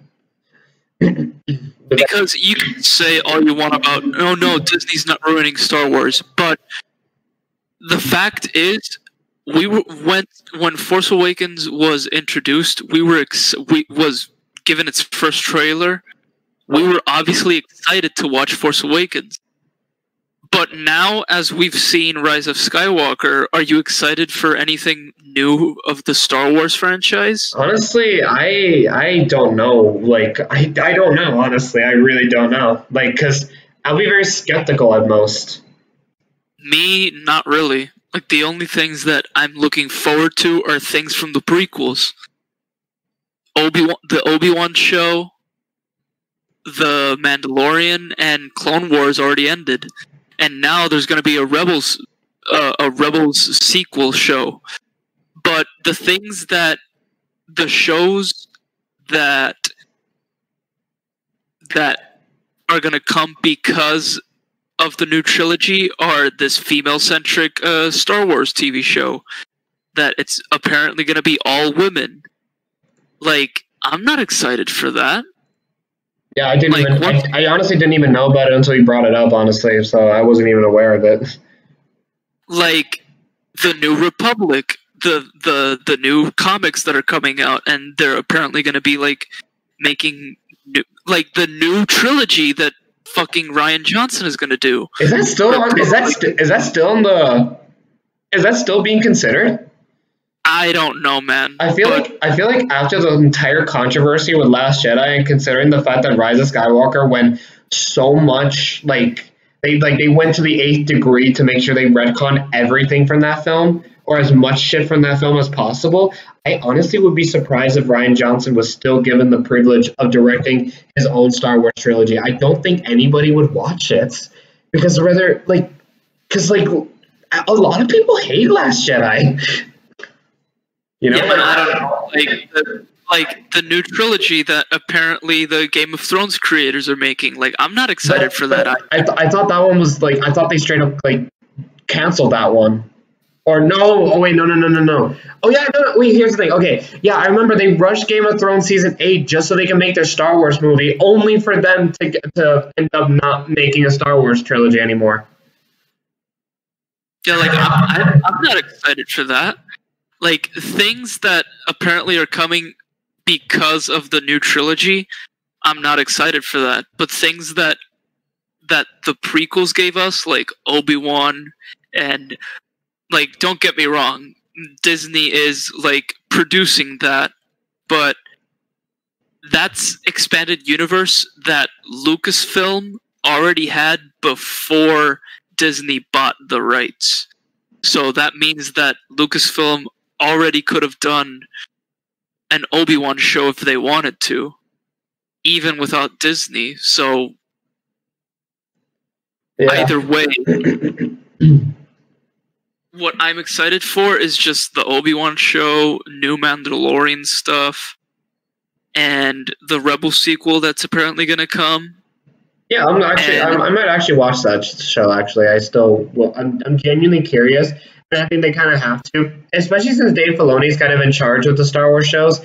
I feel like he has I want to hope that he has a plan regarding the Darksaber, considering the fact that the antagonist of Mandalorians has that Darksaber, which I don't know. Yeah, but the new things that are gonna come after the new trilogy, like Galaxy's Edge and all that, I'm not excited for that because all of that screams to me, we're doing this because of an agenda. We're doing this for a certain amount of people. Galaxy's Edge, really? Like, no. There's a comic series that's called Galaxy's Edge. Oh, I was talking about the attraction. Never mind. No, there's a comic series that's apparently called Galaxy's Edge, and it takes place after Rise of Skywalker. I don't want to know about the Star Wars universe after Rise. No, I think it takes place after. You know what? I don't even know. I think it either takes place after Return of the Jedi or after Rise of Skywalker, but I don't even know. That's a big that's a big difference, right? Because it's like I don't care about the Star Wars universe after Rise of Skywalker, and I'm genuinely curious to see anything after Return of the Jedi. Like, that's a big difference. Yeah, like I don't know, but it could be that. But the thing is, I'm not excited for anything that has to do with Rey or Poe or anything that has to do with the new trilogy or anything that Disney has their hands on. I'm not excited for, honestly. That's very unfortunate, honestly, because I'm pretty sure there was a point where all of us, not apparently, there was a point where everyone was excited for new Star Wars stuff. Like, again, Force Awakens would not have gotten the same success as it did because everybody was wanted to see the first Star Wars film since 2005, and it's like, we all stuck around for Last Jedi, but you can tell that a lot of people did not return for that film after the people that did not like that film did not go back to see the film, and then the people that were basically already voiced their frustrations over Last Jedi, they did not go to see Rise of Skywalker. They decided to read the leaks, which, by the way, the leaks were 100% legit. So, and even being honest, this is aside from Star Wars and everything, but I'm not even excited for the new properties that they're even gonna make with Marvel. Yeah, the MCU, MCU Phase 4, I don't really care about that one bit. I'll watch it just for the fuck of it, but my level of investment of it is not going to be the same than the Marvel Cinematic Universe.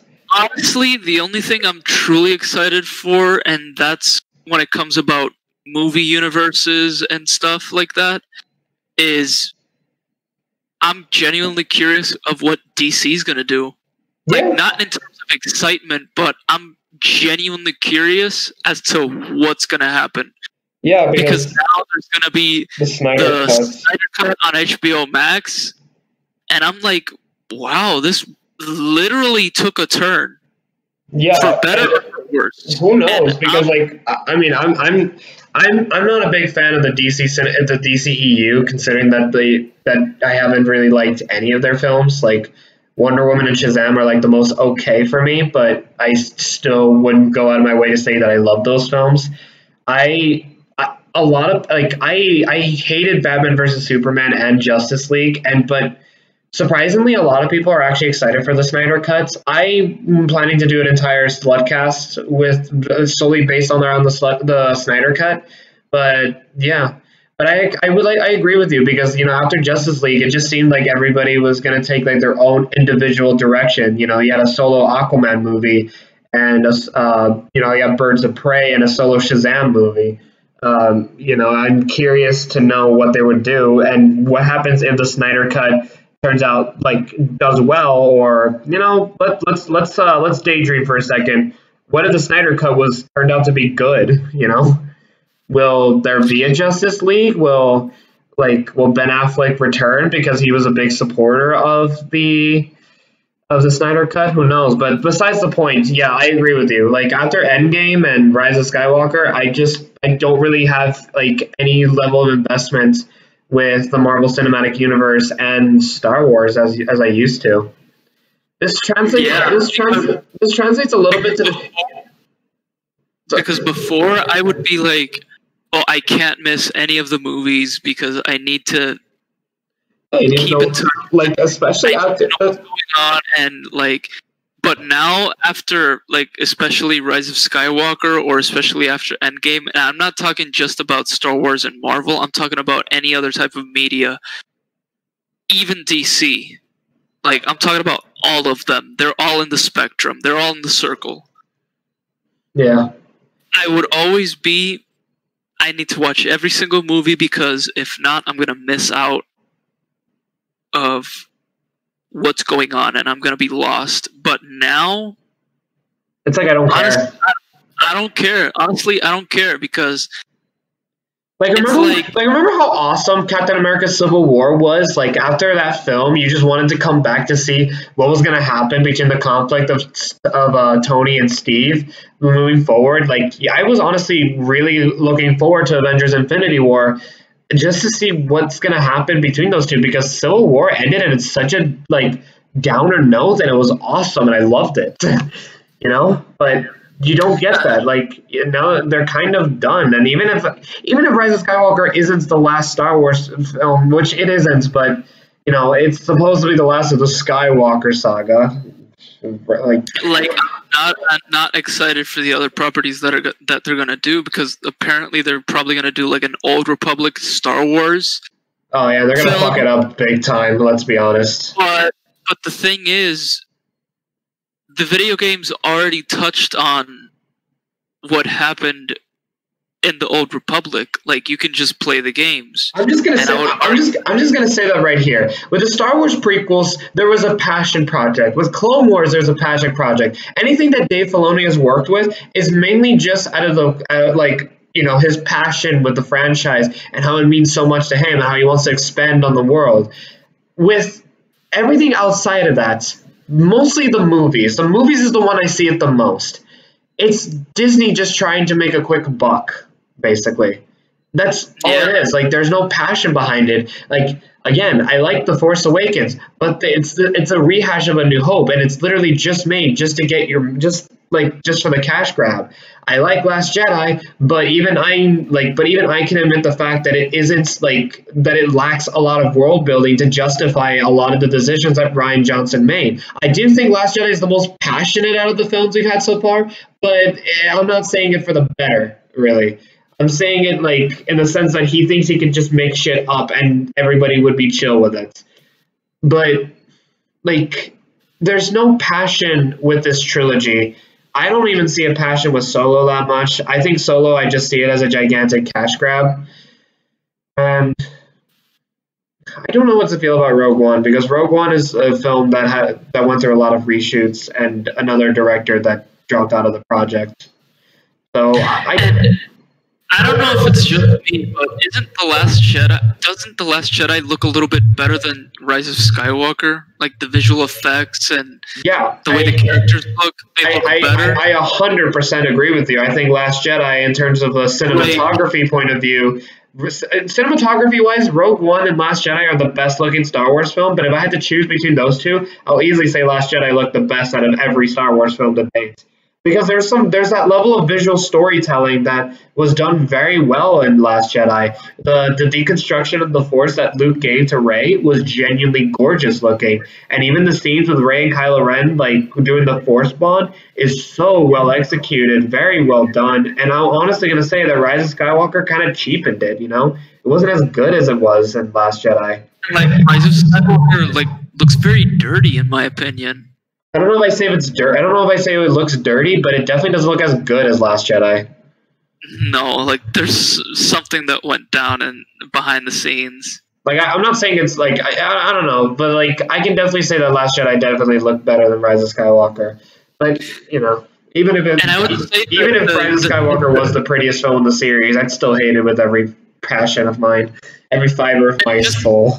If I say that Disney is ruining Star Wars, like the decision that they're taking away Colin Trevorrow's script for Duel of the Fates, tossing it in the trash, and opting for The Rise of Skywalker is just the reason why Disney is ruining Star Wars.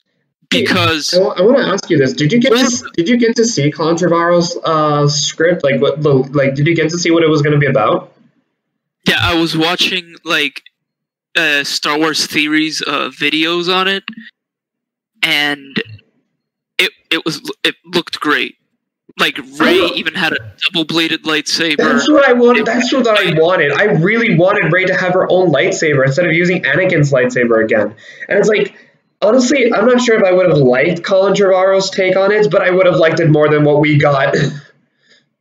Yeah, we would have liked. I can tell you that it sounds better than The Rise of Skywalker. But that's like literally anything is better than Rise of Skywalker in the Star Wars media. I'm gonna be honest with you. Because The Rise of Skywalker is just them going after MacGuffin and the blade that and then they just go after MacGuffin after MacGuffin after MacGuffin after MacGuffin, and then they fight. I hate that. I honestly hate that movie. And the way that it ended with just Rey and Kylo kissing just out of place, it was so bad. Yeah, like if there was any sort of like relationship, I'm gonna kiss the man that killed Han Solo in the first film. Like again, it really doesn't. And you know what's the worst part? J.J. Abrams directed The Force Awakens, and he was the one that called the shots of Kylo killing Han. Yet he made the same man that made that movie decided it was okay for these two to share a kiss. For fuck's sake, Last Jedi never set up any sort of relationship. Oh wait, I'm sorry, Gene. I'm sorry. It was not a relationship. It's not a romantic kiss. It was a thank you. Like it sucked so bad. It sucked so bad. Listen, guys, I know you all hate Last Jedi more, but I'm sorry. I have to say, Rise of Skywalker is an objectively worse film. It was so out of place, and I have to agree. Like Rise of Skywalker is worse than Last Jedi. It's worse.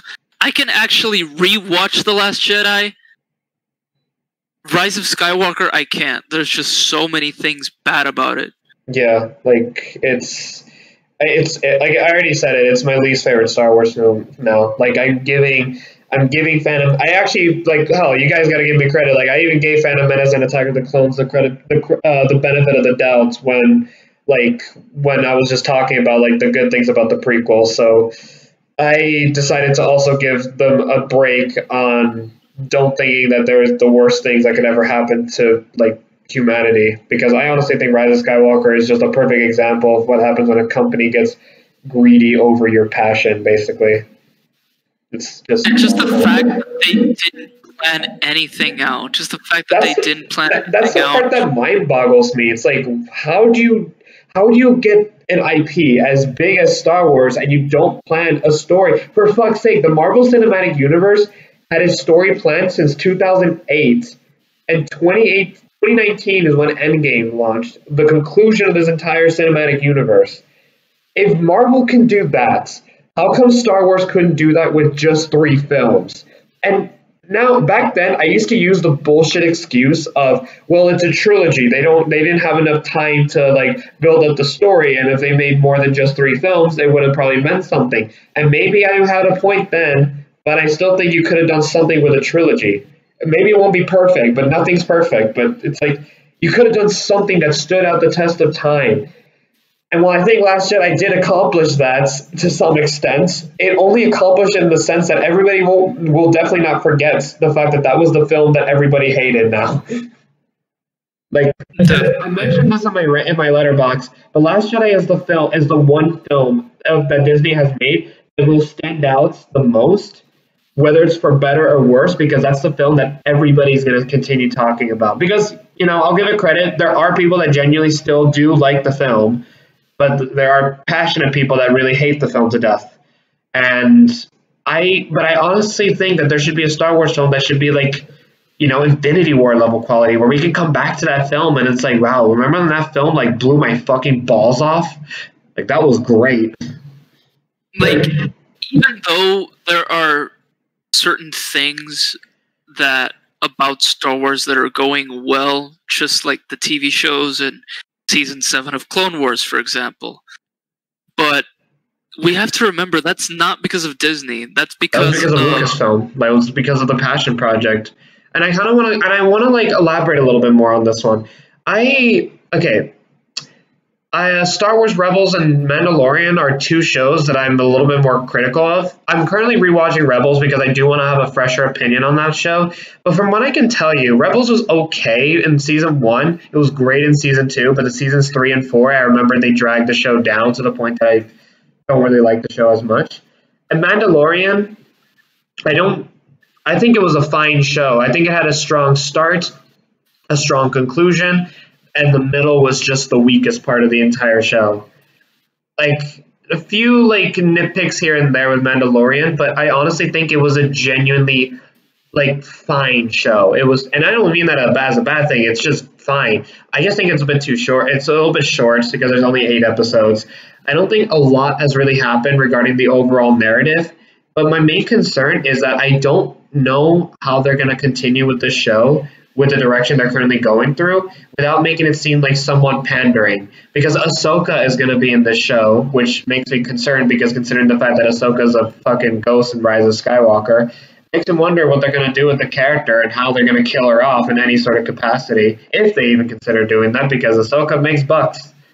Like, the fact that Ahsoka's coming back in the show just kind of mind boggles me, and it's concerning that they're pandering too much on the popularity of certain characters rather than trying to make a unique storyline with their own unique characters. And the thing is, if Ahsoka's back, then you gotta bring back the Rebels characters too, because there's one particular Rebels character that has a correlation with Ahsoka. And that's the Sabine. Little Mandalorian girl, I think. Sabine. Sabine. And I know Dave Filoni's a genius and all, and he's made like some of the best Star Wars content that we've had in a long time. And I'm not gonna lie, I think they're kind of a nice breath of fresh air after what we've gone through with the films and maybe even the comics. I wouldn't know really, but like. What I am a little bit concerned the fact that Disney's going to somehow, like, you know, get their greedy little hands in their story, considering the fact that, again, you had to explain how the whoever the fuck this guy's name from Mandalorian, the antagonist that has the Darksaber, you had to answer that question. And that's like an entirely different show that you had to do, which is why it leads to the Rebels sequel.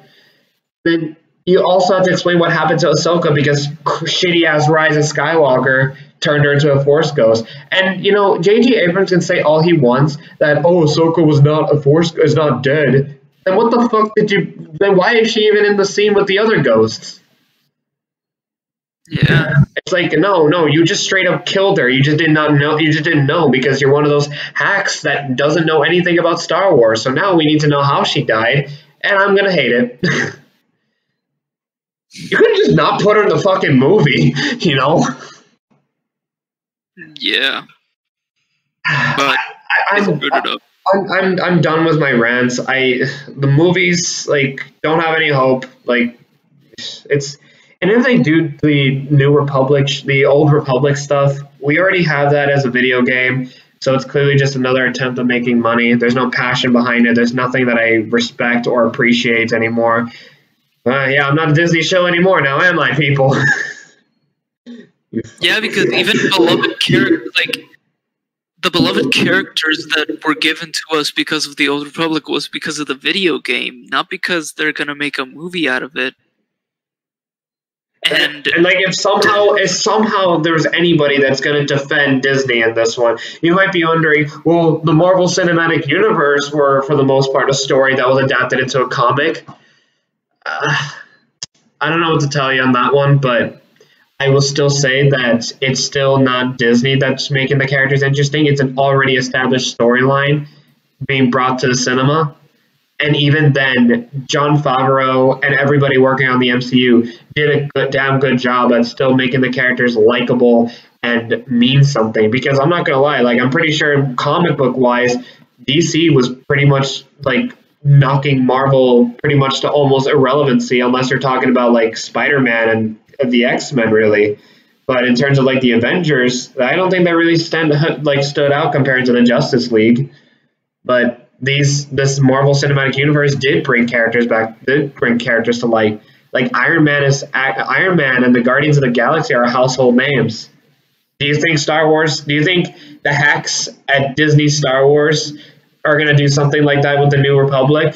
Dave Filoni has to be the one making it then. Dave Filoni and Jon Favreau, and honestly, even if they do that, like it will still probably feel the biggest cash grab because at least with the MCU, it was trying to tell a story.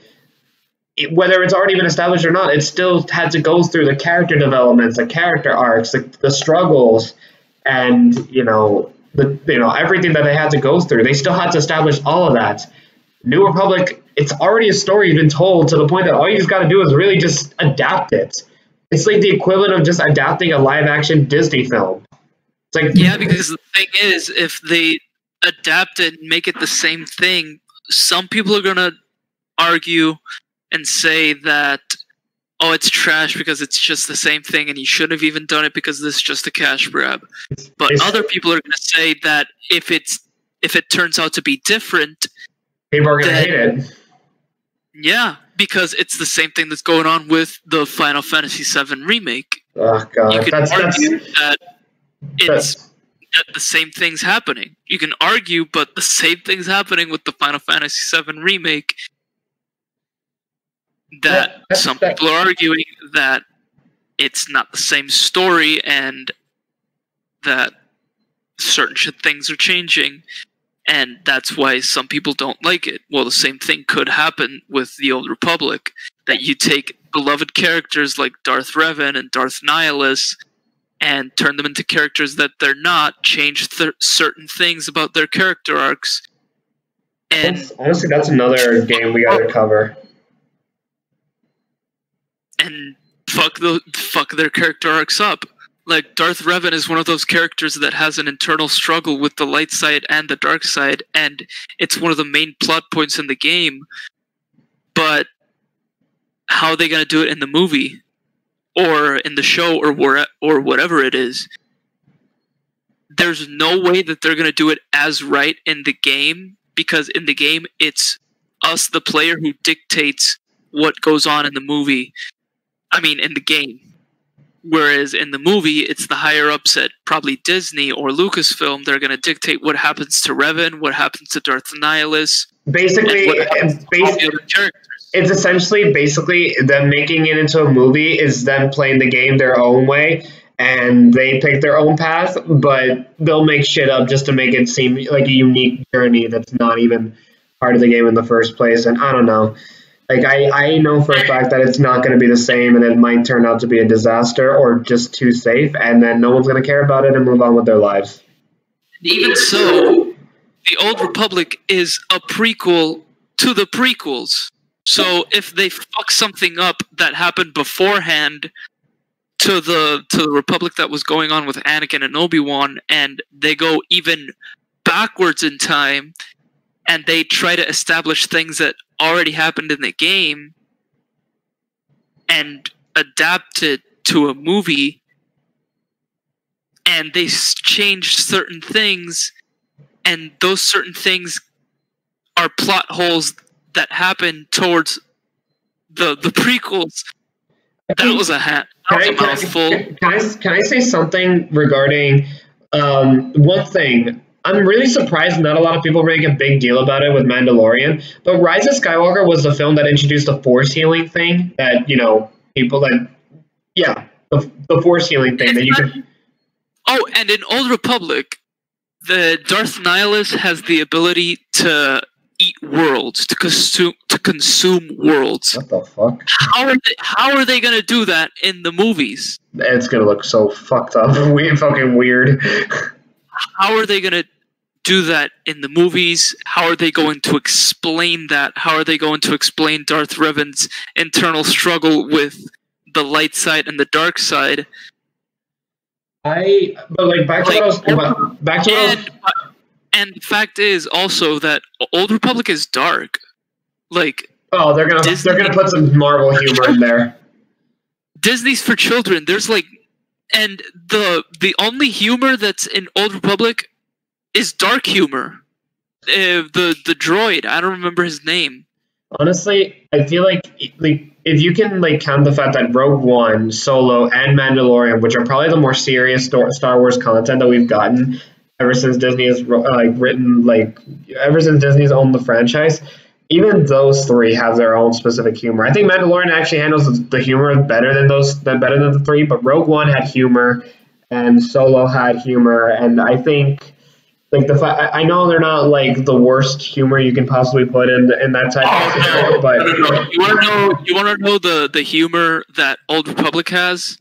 Tell me. Old Republic has Fallout 3 humor.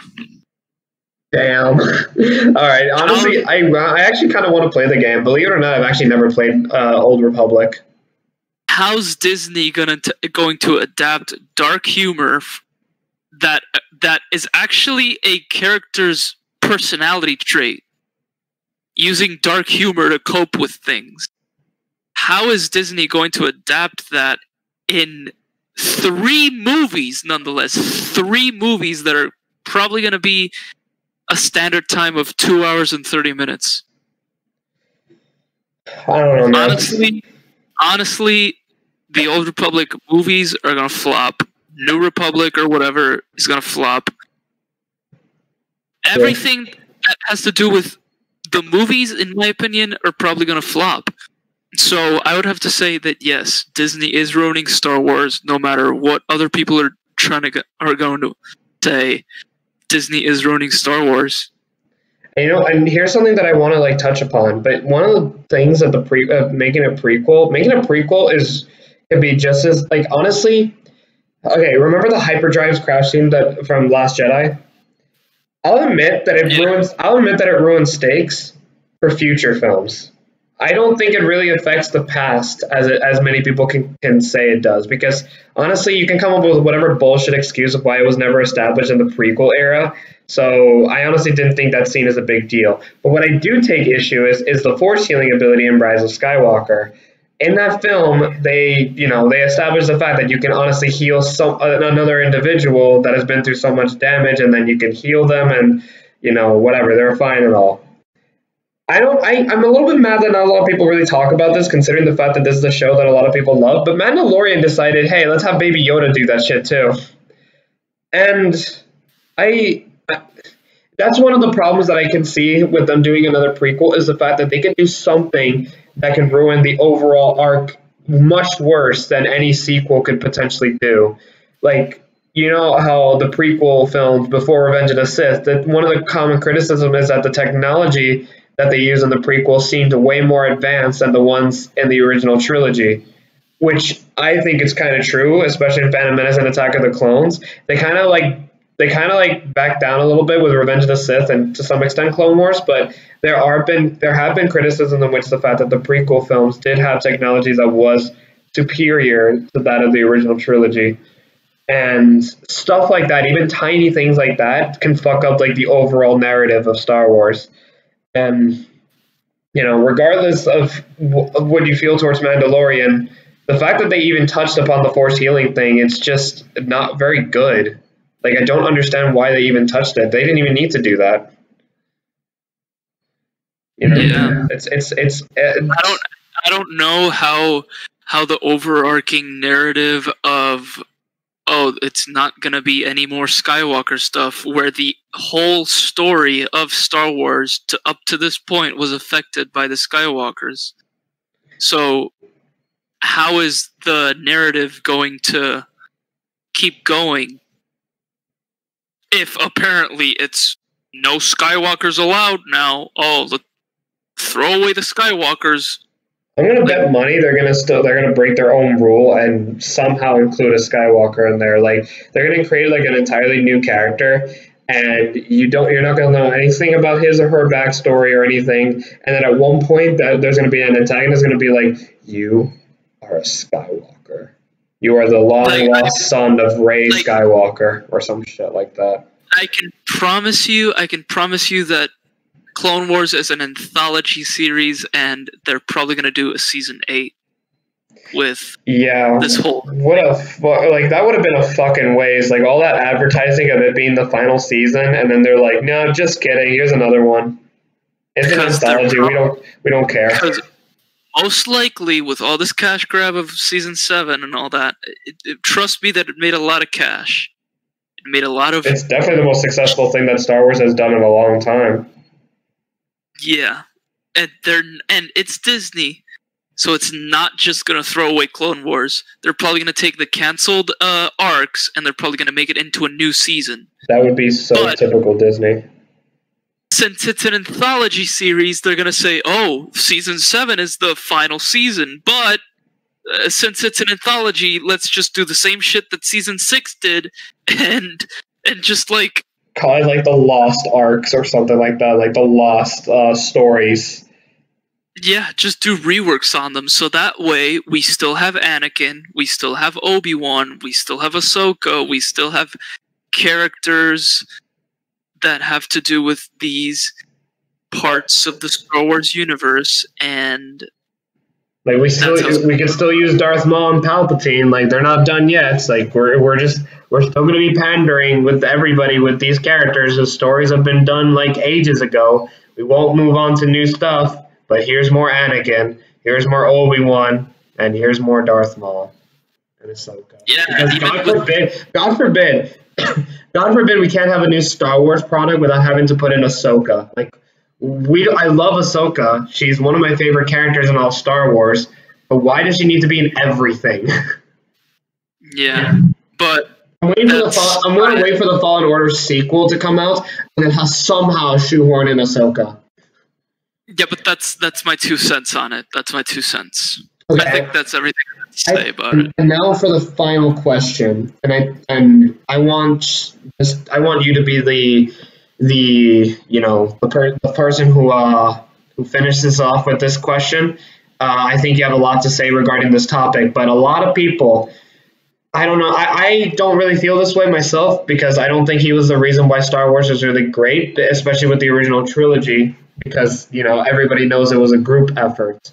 But rumors have been spreading that George Lucas is going to do something for Star Wars. Again, it's just a rumor. It could be bullshit or it could be true. But let's say per se that the rumors are true. You think if George Lucas comes back to work on a Star Wars product, like a passion project, do you think he will make something great? Honestly, no and yes.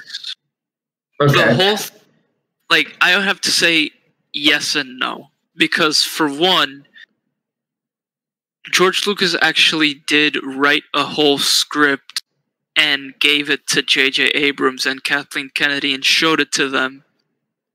And George Lucas, if he did have a trilogy in mind, he at least had a plan.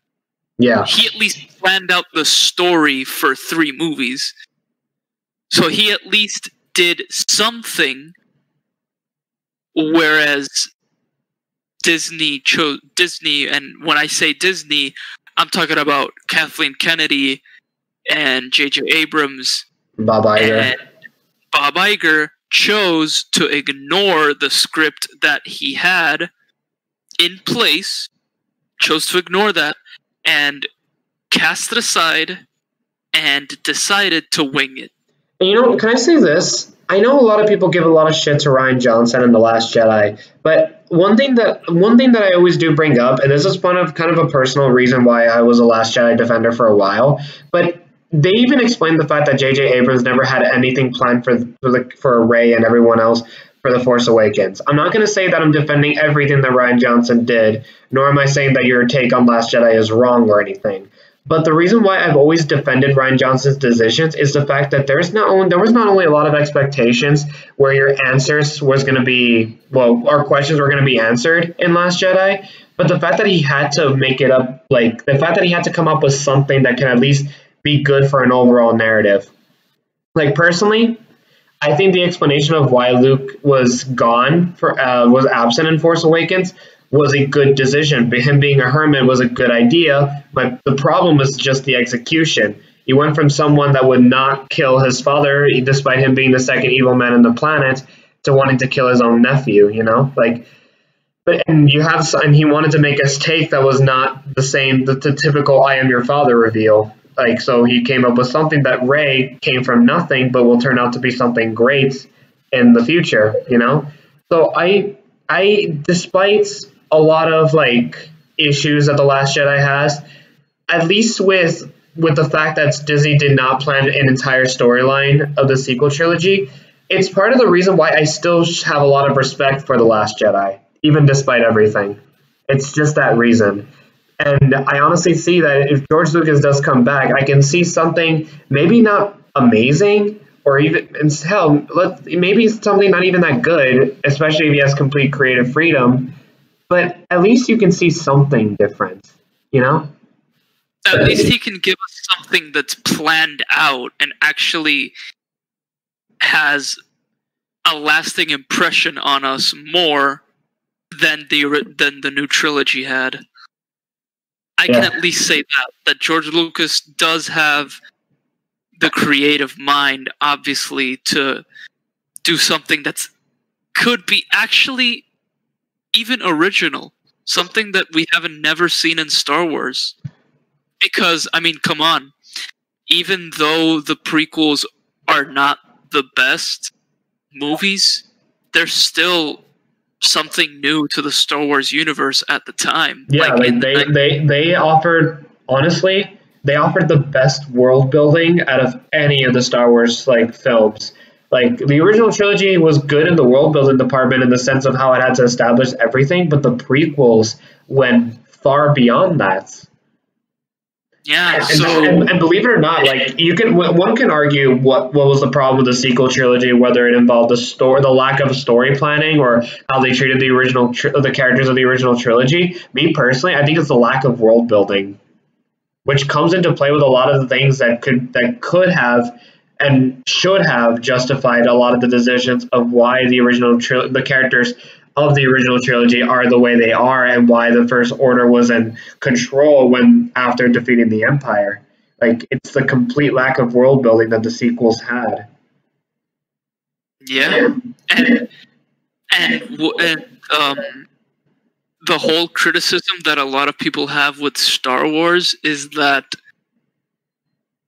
it doesn't really have anything to right now that's original, that can be called its own story, because the new trilogy, it's just a rehash to the original trilogy, and even I'm sorry, even though George Lucas, I'm arguing that he could do something very well.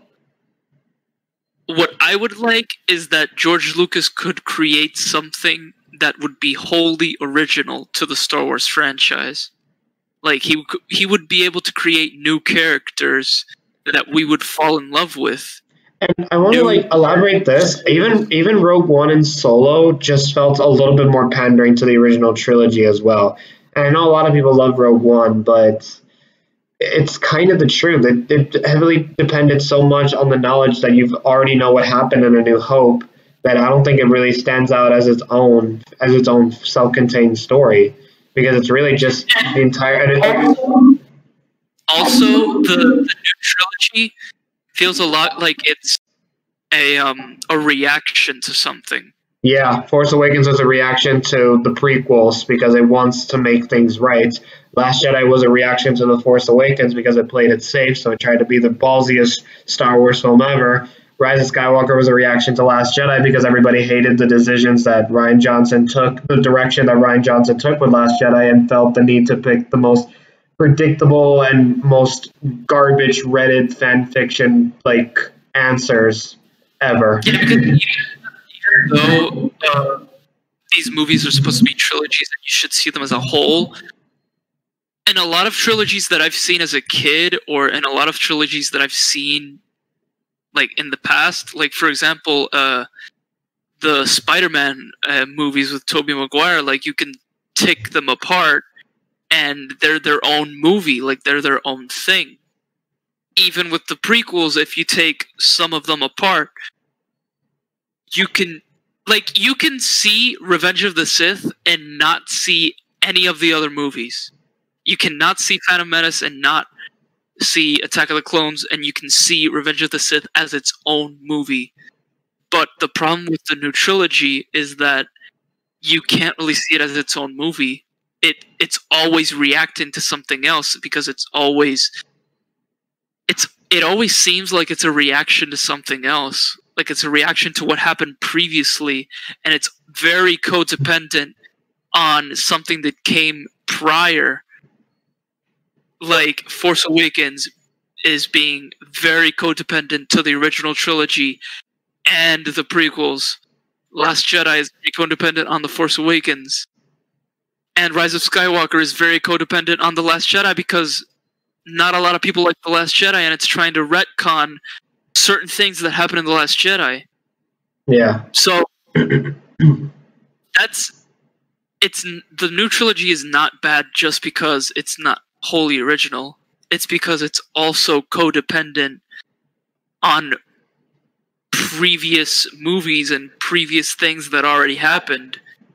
And the plot is basically rehashes of things that we've already seen.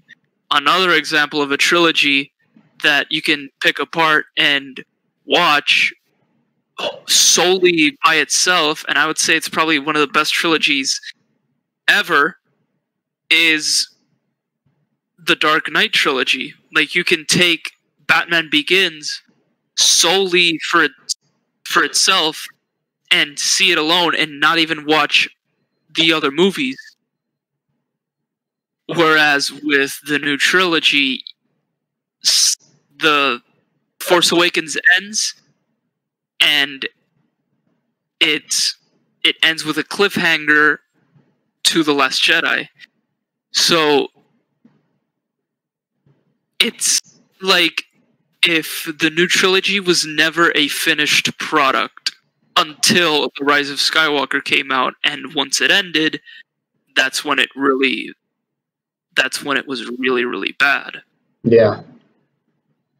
Because even the original trilogy, you can pick them apart, and A New Hope, you can just watch A New Hope and say that's an amazing film that doesn't really need a sequel. Yeah, I think A New Hope is the most solid Star Wars film ever made, because it's the only one that I felt like you can watch without having to like really like depend on another like sequel, honestly. Because that's what a movie should be. Like, you can even watch The Empire Strikes Back and be like, holy shit, this is an amazing sequel to an amazing film. I wonder what happens next. It's not even being codependent to the next film, because it ends, it's a certain story. But, okay, like, I think you understand what I'm trying to say. I get what you're trying to say. Like, basically, like the thing that we're trying to say is the fact that like the sequel trilogy, like, at least if George Lucas would come back, like he would make something like completely unique, something that like we haven't seen from any of the Disney like Star Wars films, because like you can look at the original trilogy as its own unique narrative, and the films even stand out on their own. Like I've known people whose first Star Wars films is actually Return of the Jedi, and for fuck's sake, like there's an entire like trilogy, like there's an entire like 2 other films that sets out the entire plot of Return of the Jedi, but it still holds up on its own perfectly. This also applies to A New Hope and Empire Strikes Back, and you don't necessarily need to watch the first 2 prequels to understand the entirety of Revenge of the Sith, because it's kind of very self-explanatory in its own narrative. But and you can also watch Attack of the Clones and get an idea of what's the conflict in that film. And you can same thing applies to the Phantom Menace, but the sequels seem to be a reaction of the previous films, but it's also extremely codependent on it. Like the way The Force Awakens ended was a cliffhanger for Episode 8, and Episode 8 ended in a way that, honestly, again, I don't know. Like I get what you're trying to say though. Like it's a lot to like kind of digest, and maybe I'll be scrambling my words, but with what I was gonna say, but. Like the sequel trilogy just kind of needed to have us they needed to hold on their own, but with all the stupid retcons that they do and all the dumb plot decisions, like it just doesn't really. And I feel like if George does create something unique, whether good or bad, it would be the same way how we view the prequels. It would still be George's baby, and like it would be a fresh take. It would just be something fresh. Like, even the prequels, you can watch The Phantom Menace and not be like, this needs a sequel because it has a whole overarching narrative. Like, for God's sakes, even The Phantom Menace has its own narrative, and Episode 2, Attack of the Clones, has its own narrative. Yeah, actually, that was what I was trying to get. The fact that The Force Awakens, Last Jedi, Rise of Skywalker, they don't have they have their own narratives for the wrong reasons. They were kind of supposed to support each other as one complete storyline. Whether they planned it or not, it almost seemed like they needed to have one another because they did plan to make a trilogy. But their self-contained narrative is just way too dependent on the other, and either way, it doesn't they don't complement each other well at all because everything is a reaction to the last. Exactly, and that's what makes the sequel trilogy very bad, and I would say worse than the prequels.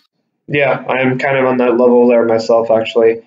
Last Jedi, I have it in the middle of my ranking, which is different from where I used to have it, which is around the top 5, but it's now in the middle of my ranking. And Rise of Skywalker, as I already mentioned before, is my overall least favorite Star Wars film. So I don't even have the sequels to any. I don't hold the sequels to any unholy praise as I used to, which is going to be fun if you look at some of my older videos, like some of my Left 4 Dead videos, where you pretty much at one point I had Force Awakens and Last Jedi higher than Return of the Jedi, if you can believe it. Yeah. It was a dark and stormy night those days. But in my opinion, to answer the whole entire question very simply, I feel that if George does return and creates a script, or he creates something that could lead to a movie or a show, then I would bet my money that it would be something wholly unique and it would be a fresh take. If it's good or if it's bad, it solely depends on us, if that's what we want. But I do believe that if George comes back and he does write something, then it's going to be something completely unique.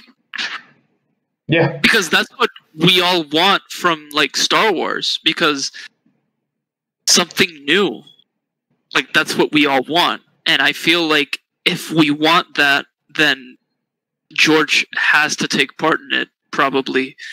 But I could say also that Dave Filoni could also do the same thing, create new things. But the difference is that he's not the one that's taking charge. Yeah.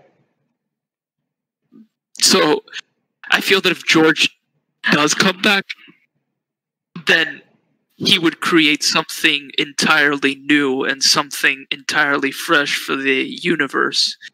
And if it doesn't have to do anything with the Skywalkers, then that would be fine, because it's something new.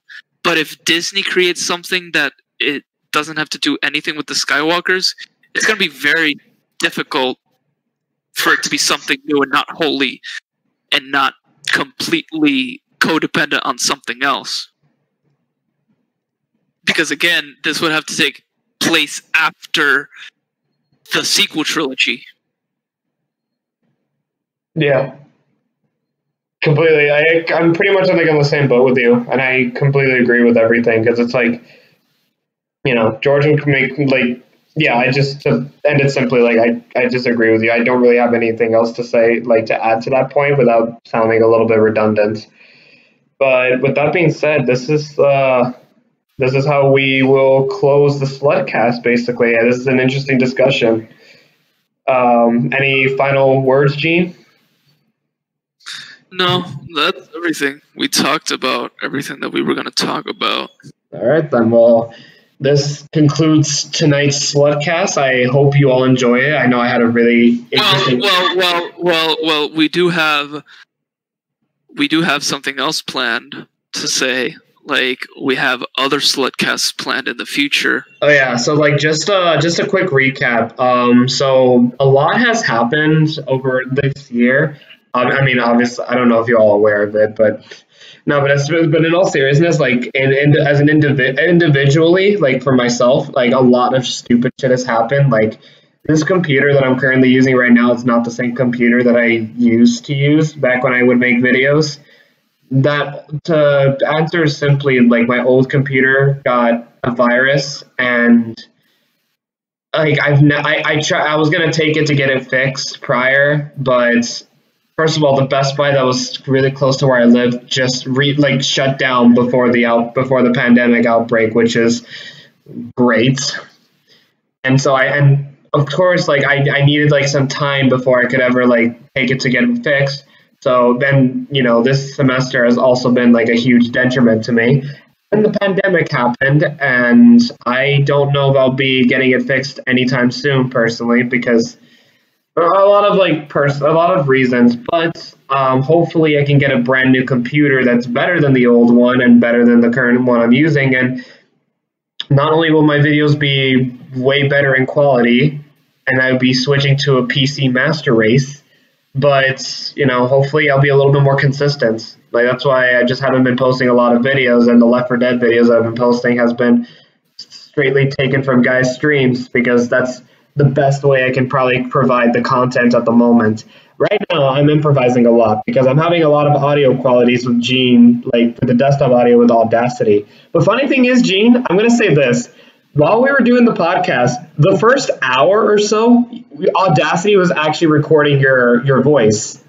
And then, like, sometime later, it just stopped recording your voice.